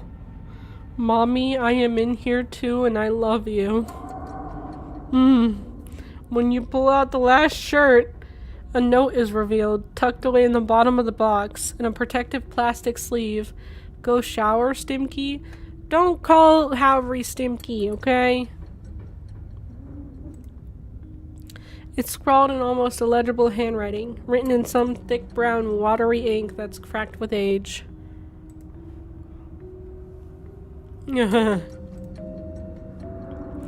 What the... As Stella handles the note, Gretchen anxiously stomps on the floorboards. It's okay, Gretchen. You don't have to squirm so much. It's just paper. Really, really creepy paper. Stella zooms in on the unsettling note, making sure the camera takes in every detail. Okay, I got the footage I need. You should put that back before you get a curse from it or something. You drop the note back in the box, once again covering it with the clothes. Folks, what you just saw was found on the bottom of a box of boys' clothes hidden away in Edwardian Scarlett's closet. Yet the only children she supposedly ever had were 2 girls. This mystery is getting so thick it's gone from gumbo to gravy. Gumbo to gravy is a crazy sentence. Oh, I found records yesterday, and actually, Edwardian had a stillborn boy, middle name Charles. Stella's eyes go wide. No way. You're not just winding me up, right? Because that is a bombshell. I mean, do you think Charlie... But then, oh my god. Okay, hear me out. What if he wasn't stillborn? I mean, he would have been a bastard son, right? And with Enoch the way he was, the fact that your family has the whole Southern Gothic thing going on, I hope we find more about this. Forget about gravy. The mystery just boiled over. You and Stella return to the hallway. Enter the middle room. Okay, crib. Oh no. So a nursery. Oh boy, we've got a haunted nursery, everybody. The top shelf is occupied by antique picture books, Dick and Jane, nursery rhymes, ancient editions of Grimm's fairy tales. The lower shelves are full of educational material, from children's encyclopedias to writing practice workbooks. From the sheer number of learning-orientated books on the shelf, you get the impression that the children who lived here were not supposed to be as interested in fun and fiction as they were in diction and spelling. But that doesn't seem to have stopped them from making their own fun. You see quite a few books with children's art stuffed in between the pages, the corners peeking out, tiny scribbled hands waving at you from their yellowed paper. You take a particularly doodled-on encyclopedia off the shelf. If Daddy plays with me and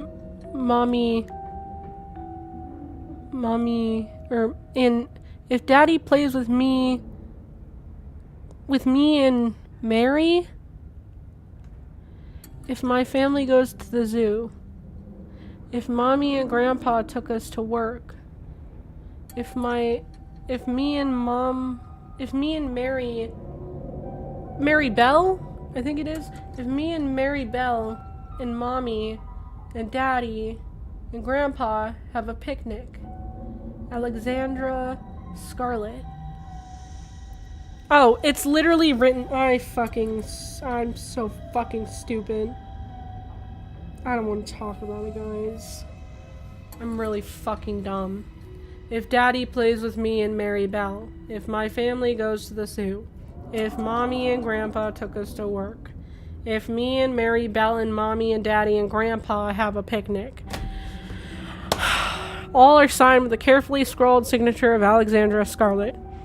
There's a strange, fantastical element to these pictures. Everyone is smiling and sitting together as any family would in a child's drawing, and yet it feels like these are drawn in the same hopeful way a child would draw a unicorn, expressions of some reality that Alexandra could only dream of.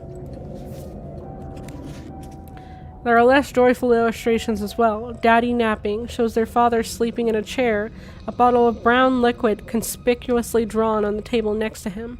The 2 girls and what you assume must be Alexandra's doll hovering in the doorway some distances away. Mommy going to work shows the girls crying up in the upstairs window of a house as their mother walks away, an angry frown scrawled on her face. Wow, these are awful. The viewers are going to eat this up. You get the feeling these are more accurate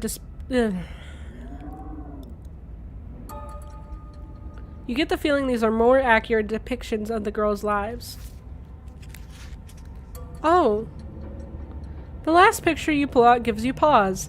There's a new figure here, seemingly drawn behind a barrier. The 2 girls sit on the other side, smiles on their cartoon faces. The boy in the wall. Fuck. The boy in the wall? Are you kidding me? People are going to think I planted this or something. It's just too creepy. Stella makes sure to linger on the image, getting plenty of B-roll of the scribbled lines.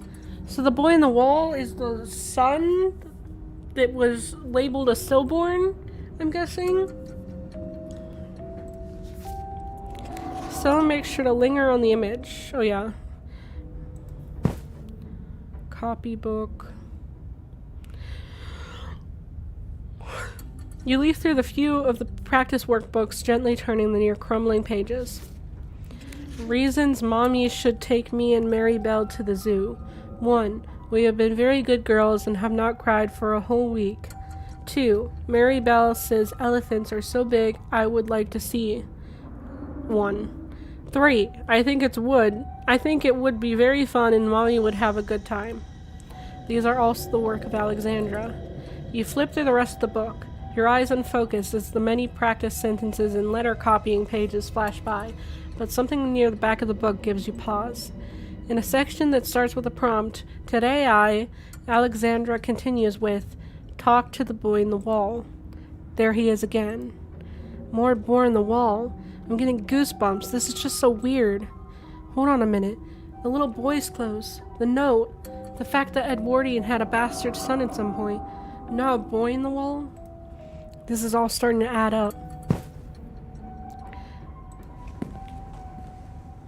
Alright. Approach the window. You carefully approach the window at the far end of the hall. That sure is a cliff. There's nothing below the window but the tops of distant trees, the ground having crumbled away. The only thing stopping you from plummeting to your death is the straining foundation that still somehow holds this place together. At least for now. Jesus.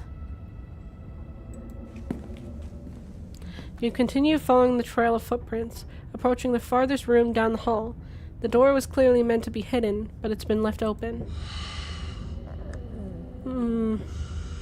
I don't like this.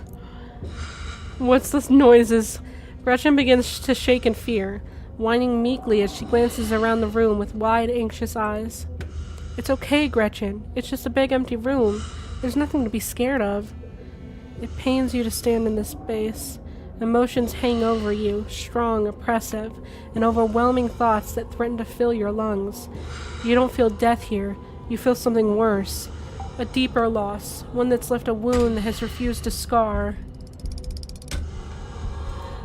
You can't help but fixate on the carpet in the center of the room. The corner is rumpled, as if it had recently been moved. And then you're drawn to the curtains on the far side of the room. The small section of towel peeking out from beneath the heavy crimson velvet is out of place against the hardwood floor, a curious and conspicuous detail. Can we do both? Pull back the curtain. You cross the room and yank back the curtain. What the fuck is this? Oh my fucking god. Stella raises the camera, its lens trailing up the tiles to the meat hook dangling from the end of a heavy chain in the center of an odd shower-like alcove. You can just make out the rusty stains of what looks like long-tried blood in between the tiles. There's been an effort to clean it up, but just enough was missed that it doesn't escape your attention. Well, Stellars, if anybody has any idea what this is, please enlighten us.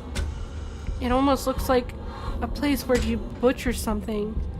But what is it doing all the way up here? Across from the nursery of all places.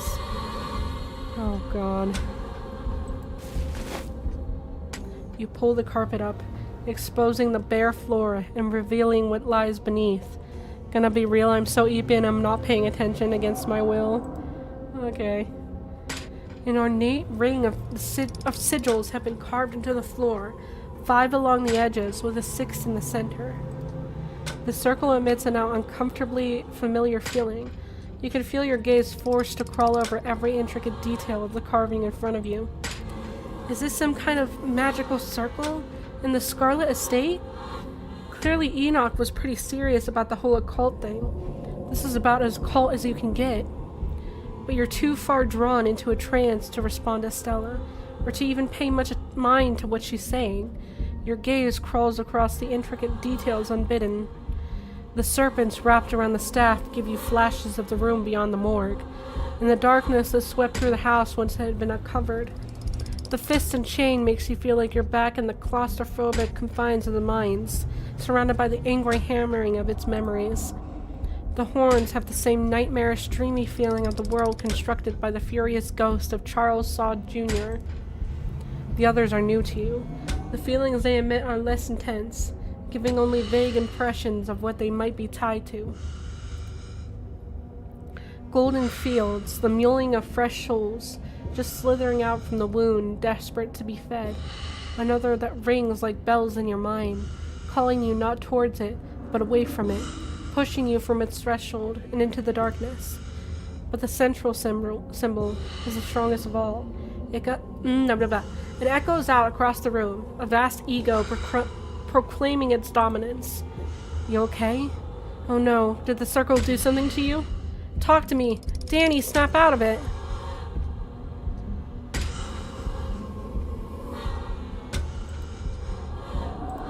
Hey, come on, stay with me. Let's get you out of this room. She flashes you a confident smile, her eyes shining as they meet yours. Her faith in you is unwavering. Oh god. Wait. I don't like that sentence. Am I gonna be the evil person in this story? Like, am I gonna end up being forced to kill like my friends? Because I don't like the fact that it blatantly says like how much faith she has in me and how like she'd never think I'd do anything, you know? Stella crosses the room, training the camera on the door on the far side, like the way you entered. It too has been left ajar, as if inviting you to explore what might be behind it. The door to this room seems like they would almost be totally invisible if they hadn't been left open. There aren't handles or anything, just keyholes. So it's gotta be a hidden passage. Amazing, your family really pulled out all the stops when it comes to creepy stuff. Oh, wait, no, we've seen this door. This is the door. We had a vision about this, or we had like a thing about this. About the boy, I think, too. Didn't the boy love a girl or something? I can't remember. No, that was Edwardine and her husband. She killed her husband, I believe. I can't fucking remember. It's been so long. It's been a year. You exit into a short hallway. There are stairs here, leading back down to the lower floors, but there's also another door. It's hanging ajar, the many locks and deadbolts along its edges glimmering in the weak morning light. I didn't even realize it's open. Oh my god. There is a mattress and like what looks like a ball maybe? And also scratches on the brick wall. Also, it looks like something fucking ripped open the door. The door frame itself is gouged and splintered, evidence that some desperate creature tried to save itself from the room beyond, time and time again. Holy shit. Gretchen's whining reaches a fever pitch. Jeez, okay, I get it. The scary room is too scary for a little dog like you. You don't have to go in, just don't go running off anywhere. See how the edge of the door is all messed up? Looks to me like something didn't want to be put back in there. Before you can stop her, Stella steps into the little room, her camera drinking in every detail. Oh my god. You step forward to join her, Gretchen remaining rooted to the floor outside. Oh, the doll. This was a prison cell. Everything about this place reeks of neglected humanity. Is this a doorknob? The walls are covered in scratches. Legible words mixed in with the nonsense of desperate clawing. The one window set high in the far wall is fitted with a thick pane of glass, as if the iron bars just beyond it wouldn't be enough to hold the imprisoned. You can't help but notice that the doll from your closet sits watching you from the bed, one eyelid drooping. It adds an extra layer of menace to the already deeply unsettling room. Chat, this is like Cult, but worse. Yeah, this is crazy. Because I remember in one episode, we had, I don't know if it was I think it was a vision, where we saw a guy locked in a room, and there was someone who was trying to get him out. It was like a girl who was trying to help him, but something happened. I can't remember. And then there was Edwardine, who killed her husband, I believe, by hitting him on the head, and he fell in a hole. Oh, now I need to go back and watch what happened. Property of Alexandra? Oh, the doll, right? Look at all these scratches in the walls. Did a person do all this? I can't imagine how much it would have hurt. I think Alexandra tried to help the boy who was in this room. You can't help but notice that Stella's camera is no longer recording. Its little red indicator is dead as the air hanging over this room. It stinks too, like nothing I've ever smelled before. I've been in sewer drains that smell better. Tabby. What happened here, Danny? What the hell happened here? The pain radiating from these walls howls through your mind. Whatever lived here lived in constant torment. But the etchings on the walls are more than just evidence of the suffering that went on here. Whatever was trapped in these walls was trying to send a message to you or to anyone who might happen across it.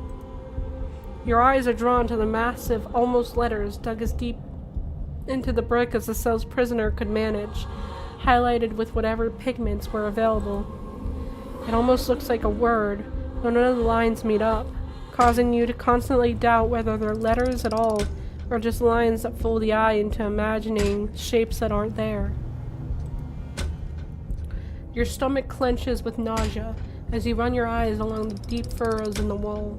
Whatever was in here wanted these words to be known. So you do your best to store them away, trying to burn the image of them into your mind, carved deep into the wall, bloody against the filthy brick. That doll used to be in my closet, property of Alexandra. Stella walks over to the doll and examines it. Property of Alexandra. Kids always talked about how she went missing. It's one of our town's urban legends. I wonder if they ever found her body. Maybe there wasn't a body to find.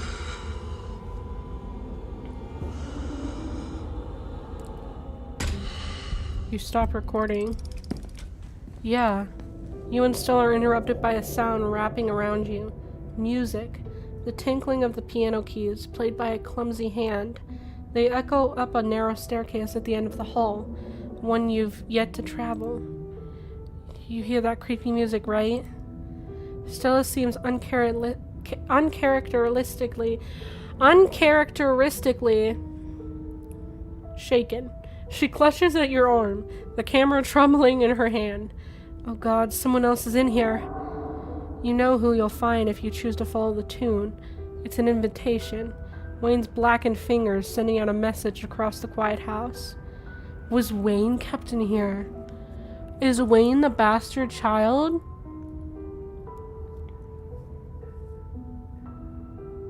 It said the middle name was Charles.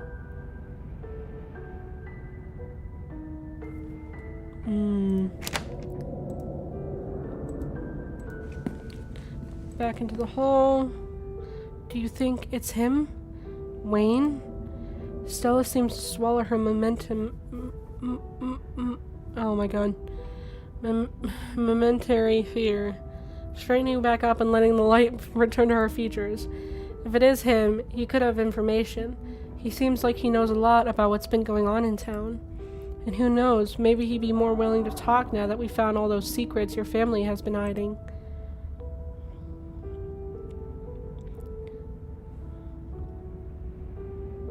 We'll go talk to him together.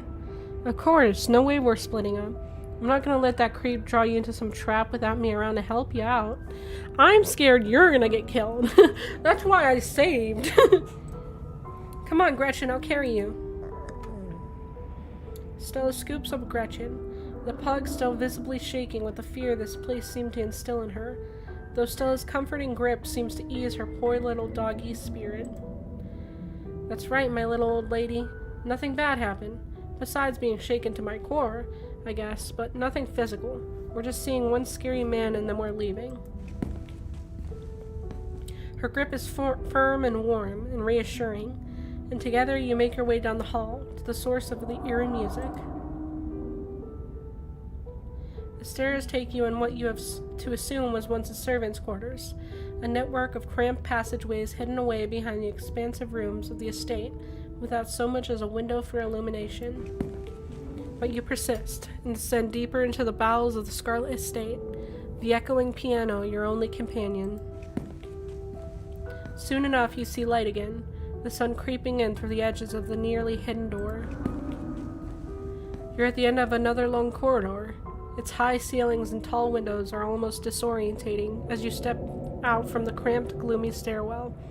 The music echoes mournfully in the vast space, a chorus of wind adding a melancholic harmony as it whips in from the overground courtyard outside. But as you make your way into one of the side rooms, utterly dark save for the open doorway on the far wall, the music stops. There's no warning, no gentle fade or dramatic slamming of keys. When you make your way into the music room, Wayne is already standing, his eyes glimmering in the darkness behind his stained veil. I'd hoped you'd come alone. Well, you'd better get used to me being around, because your days of harassing Danny are over. From now on, you'll have to harass the both of us. That's alright. You can enjoy your slattern. You can enjoy your slattern? You and I are already bound by our fates. You need to come to understand that if you expect to help anyone, yourself included, you're running out of time. He slips away into the shadows. Answer his call, angel of music. What did he just call me? Whatever, let's just leave, yeah? Now? I think we've seen enough. And the floor down here feels like it could give away and throw us down the cliff at any second. Whoa, why is this blurry?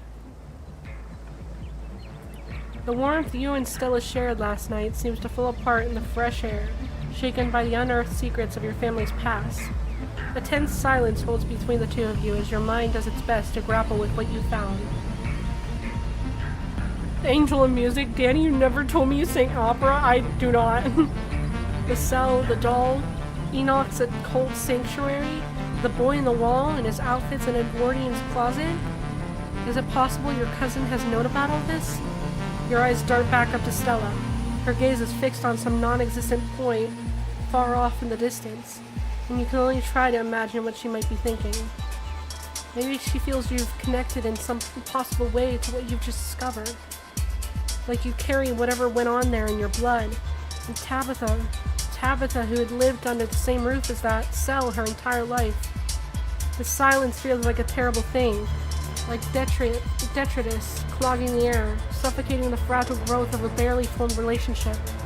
There is a feeling that the longer you wait to say something, anything, the more your tentative relationship will unravel, second by second. So you say something. Say anything just to break this awful silence already.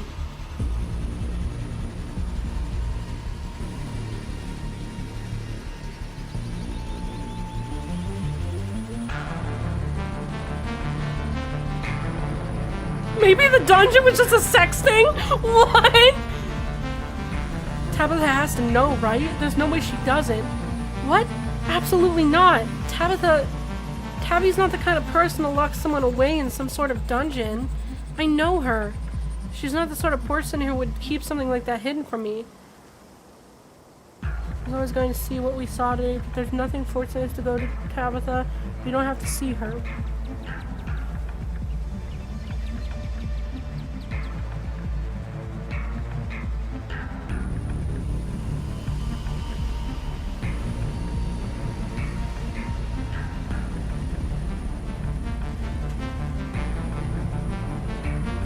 I'm not gonna force anything here. I know how much she means to you, and I know better than to let that come between us.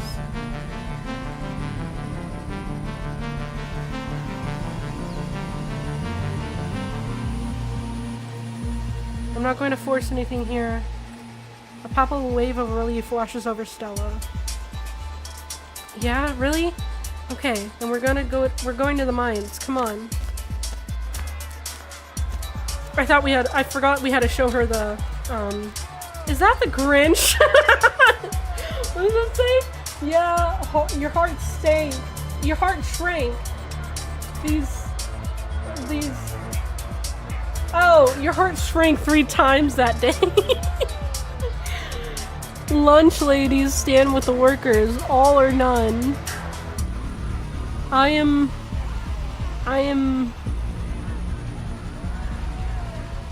receiver as a worker and I can't read that. This sucks! United we stand. Though once you arrive, you once again met by the sounds of an angry crowd. The strike, it seems, is raging on, perhaps even angrier than before, bolstered by their increasing number. Come on, I know a shortcut. No need to bring any more people into this than we have to. At least not until we talk to Tabitha. Stella takes your hand and leads you through the same hole in the fence Rosalina must have snuck through the other day. Stella doesn't bother to knock before twisting the door open and confidently stepping into the trailer. I'm scared. Maybe I should have saved before. Tabby! Stella? Danny? What are you doing here? Why are you holding a shotgun? Yeah, she did have a gun! I remembered the gun! Didn't you see that crowd outside? I figured I'd better make sure it was in working order. If you two managed to barge in here, there's clearly nothing stopping any of them from doing the same. It wasn't just particularly threatening decoration then. It's still in working condition. Stella, I would have appreciated a heads up that Danny was safe in bed at your place last night, instead of having to wait up wondering if my cousin had managed to die while out venturing around town. Let's not do the small talk today. Tabby, please. Stella pulls up a chair, and the two of you sit down across from your increasingly anxious cousin. Hey, I didn't say you could sit. We just came from the Forbidden Wing. Tabby, have you been there? Stella, what were you thinking? You know not to go in there. I know, I'm sorry. But the stuff we found in there... Tabby, your family hid so much from you. You deserve to know.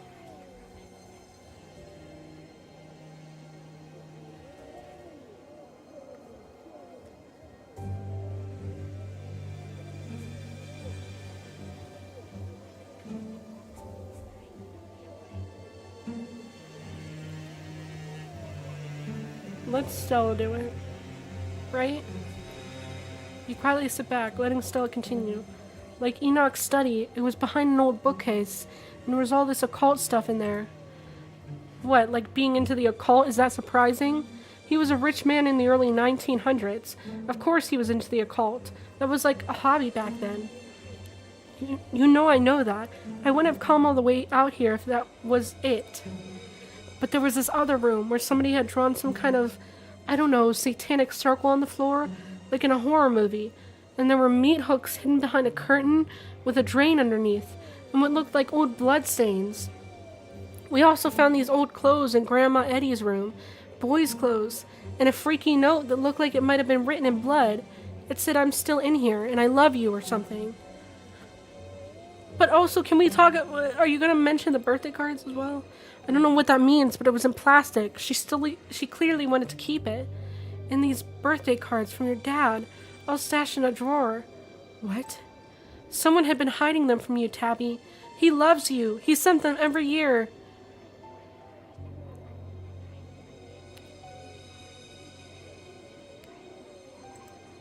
Yeah, do you... But none of that is even important, because at the end of it all was this cell, a prison cell. Somebody was being kept in there. We found these old notebooks talking about a boy living in the walls, too. And I feel like it's all connected, especially since there was this creepy old doll in there. I just feel like maybe your family was keeping some of their own kids in that room. And just before we left, we ran into Wayne, and I'm pretty sure he's the one who made sure we found it, but I don't know why. He was all mysterious and called me some old curse word and left.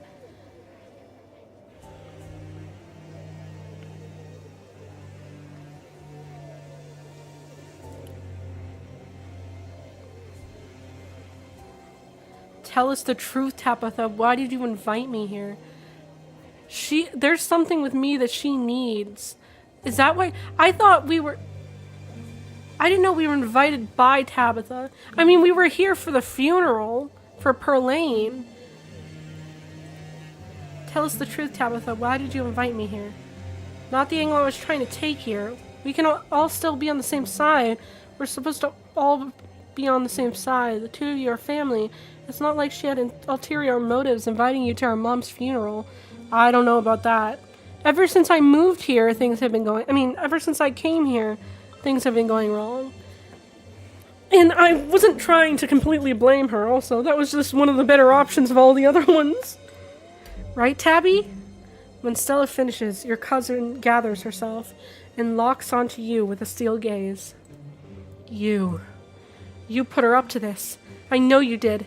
Stella has been a nuisance for years, always pestering me and trying to visit me at work, but even she knew never to cross this line, breaking into my house. You notice your cousin make an odd twitch. Some unnatural movement hidden behind her desk. What? Did she just cock the shotgun? You're not that good at this, Danny. I see exactly what you're trying to do. To turn my only friend against me. To back me into a corner. Is she about to shoot me? Isn't that right? Tabby, come on. That's not what's going on at all. I want to hear it from Danny.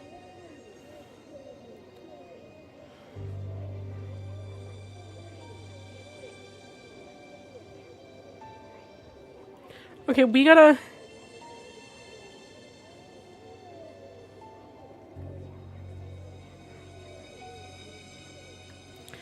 save. We gotta save because I think this is gonna lead to my death if I don't do the right thing.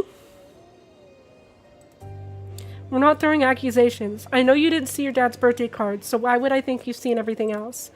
Well, I'm not the one who came in here saying we need to talk, so you can't blame me for freaking out. It's been a long week. Tabby, do you want to see the cards? Stella doesn't wait for her to say yes. She slides them across the table, and Tabitha stares down at them hesitant. No, I don't need to look at these. Perlane kept them from me for a reason. She knew what kind of man he was, so he sent me cards. So what? It's not like he came to visit. He left, and he never came back. And that speaks louder than any stupid little sentimental message he wrote in some kitsy birthday card. It's no secret why these were hidden. Perlane knew better than to let me hope he'd do anything more than this. You don't have to think that. What if there was more to it? Something else Perlane didn't tell you. Hi, Sage. Sage Magic? Is that how you say your name? Hello. How will you know if you close yourself off like this? The sound of an approaching police siren interrupts the argument before any further points can be made. Tabby, you didn't. But when? How? She called the cops on us, bro? Yeah, Sage is good too. Okay. She fucking called the cops on us. Perlane had a switch installed in this desk ages ago. A direct line to the police. A mediating party sounds like a good idea right about now, don't you think? But I'm here. I can mediate. I'm good at that. How's this? Tabby, I know you're... How's this? Tabby, I know you're not to blame for anything we found in the estate. Clearly your family has a long legacy of keeping secrets. And I know you feel like we violated your trust, but going into the closed-off wing and looking for clues. But look on the bright side. Now we can all try to get on the same page. Doesn't that sound good? Aren't you lonely keeping all these secrets? I'll also just play this. Oh my god, we played the same Chapter 5 Part 1 route. Please, Tabitha. I don't want this to end with anyone being dragged off by the police. And with what we have on you, don't you think there's a possibility it won't be Danny who winds up in handcuffs? Oh, do you have any evidence of these supposed crimes? Or just footage of old rooms? Maybe even an even better question would be, would you even be willing to use it if you did? As much as I can tell you like Danny, you've known me much, much longer.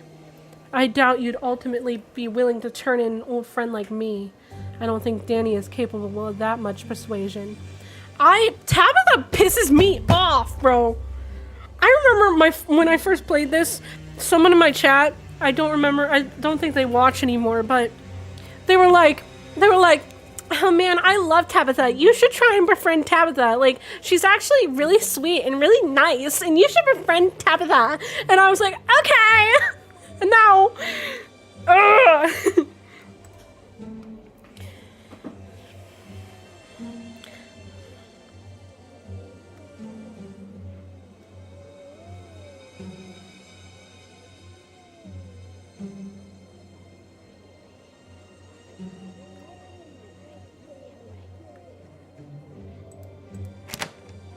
Okay, wait, we're gonna save again. Jeez, they really did say choices matter, huh? I don't, like, the thing is, I really tried to be her friend the whole game until, like, I fucking stuck my neck out for her in every instance I could. And it's still this. I don't know what I could have done differently.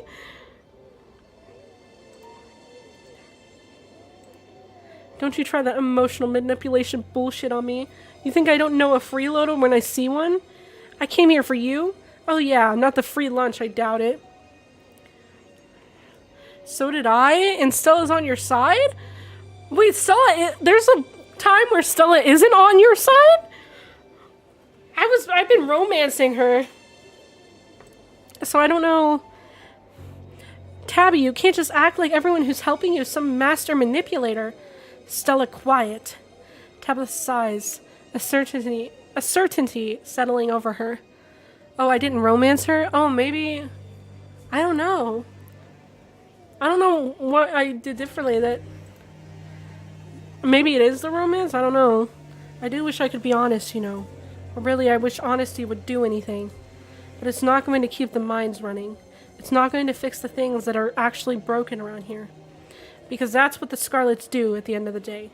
We keep the machinery oiled. We make sure its components are replaced when they break. It's a legacy I have to maintain, as cruel and unglamorous as it might seem to anyone else. Whoa, whoa, whoa! That's... No! Shush. That's spoilers! That's spoilers!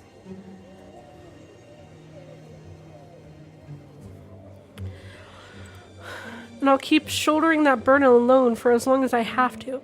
It's what I was born for. You too, Danny, though you have been neglecting it for a long, long time. I did not ask to be here! Oh, Tabby, you're starting to scare... Okay, Tabby, you're starting to scare me. There's a knock at the office door. Miss Scarlet, permission to enter? You were called, weren't you? Come on in. The door swings open, and Deputy Franklin, the sternest member of Scarlet Hollow's police force, walks in. Well, isn't this a pleasant coincidence? I've been looking for you all morning, City Slicker. Well, he doesn't look too bad. And he's kind of being, I don't know, you're in a lot of trouble, kid. Too much trouble to let you keep wandering around causing mayhem. Okay, well...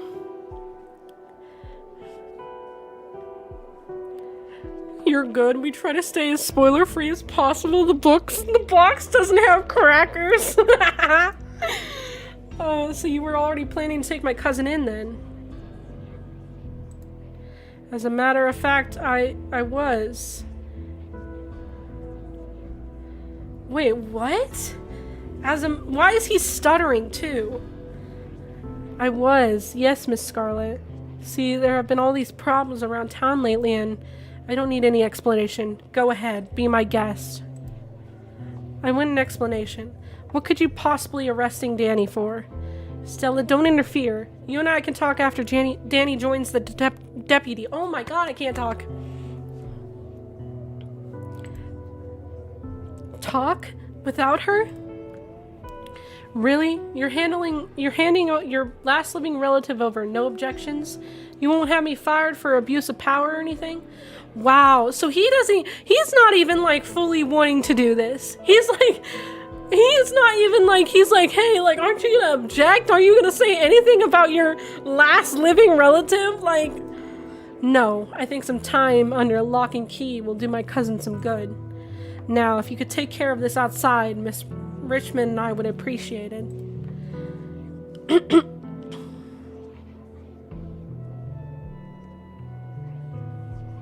Oh my god.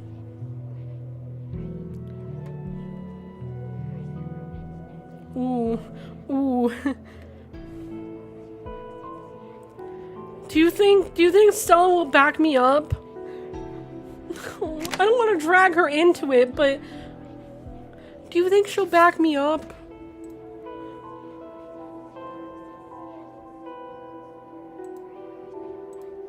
Of course not. Danny has been trying to help, and unfortunately has only made everything worse as far as I'm concerned. And so close to the funeral. I'm grieving and you do this to me? You're not grieving! You have never been grieving! I can't look at my cousin anymore. Deputy, not like this, please. Of course, Miss Scarlet. I'll take care of Danny for you. Oh my god. Should we have said about the dungeon? Hold on, we'll save and then we'll go back.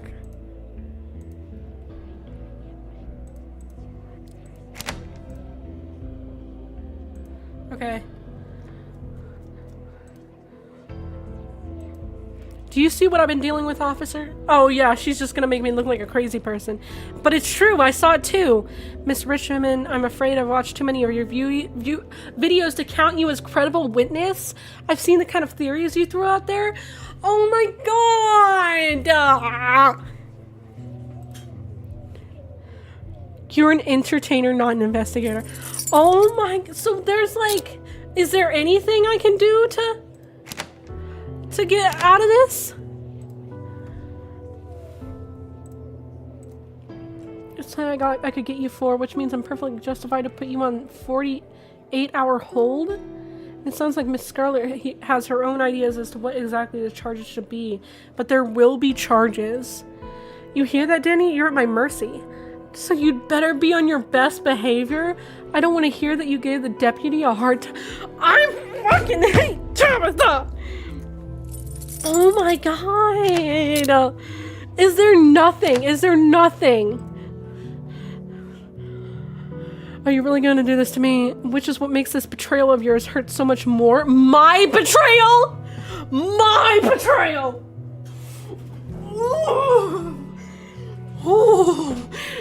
Oh, she's gaslighting me. She's fucking gaslighting me. Oh my god. There's like literally, I don't think any of these options are gonna let me walk out of here.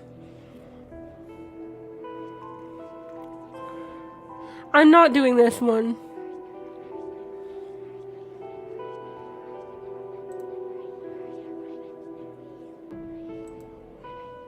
I see, Miss Scarlet. It's good that you called me. All right, Danny, don't make this hard for me. That one's just, I'm just seen as crazy.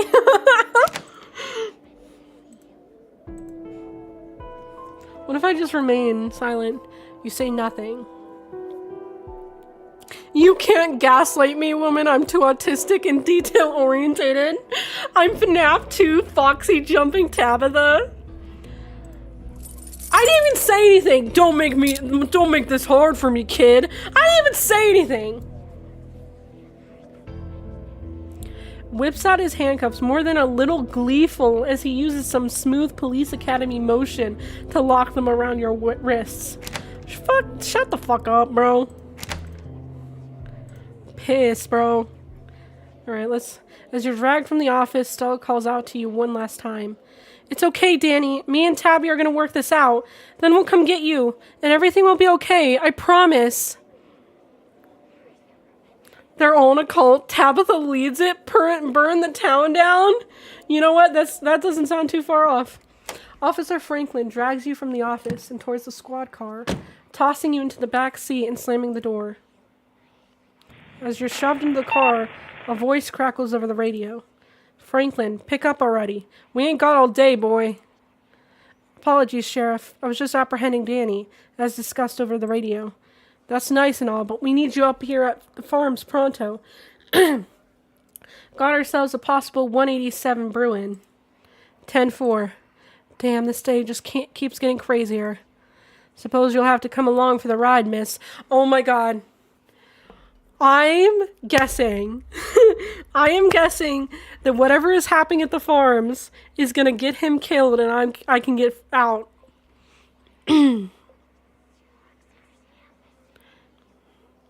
I'm guessing that whatever is happening at the farms is gonna be some crazy creature bullshit. Maybe it's Reese in his monster form attacking the cows. And maybe he'll kill the deputy so I can leave.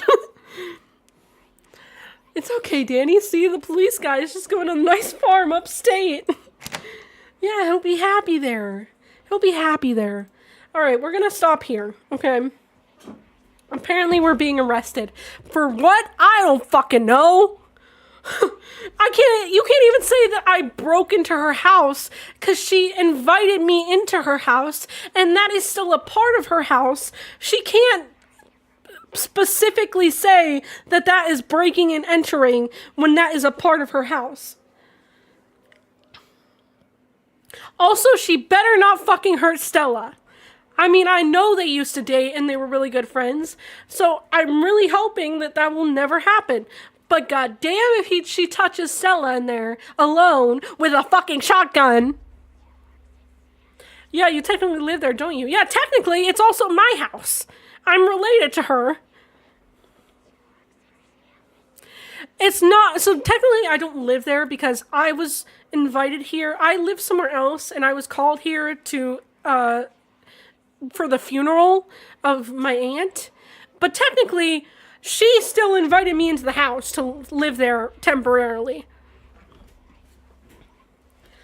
But yeah. And also, any other thing, there's technically, well, we did technically break into the old hospital underneath the doctor's office. But also, Reese kind of led us there because that was Reese's house, so, I mean... But I don't think anything really I've done is illegal. There's not, like, nothing, because Reese lived in the doctor's place, and he was the one who wanted to investigate, and then we investigated. No, wait, hold on, wait. I did break into the doctor's office. I think I did definitely break into the doctor's office. I think. So many technicalities. Now listen. I don't think I've done anything illegal.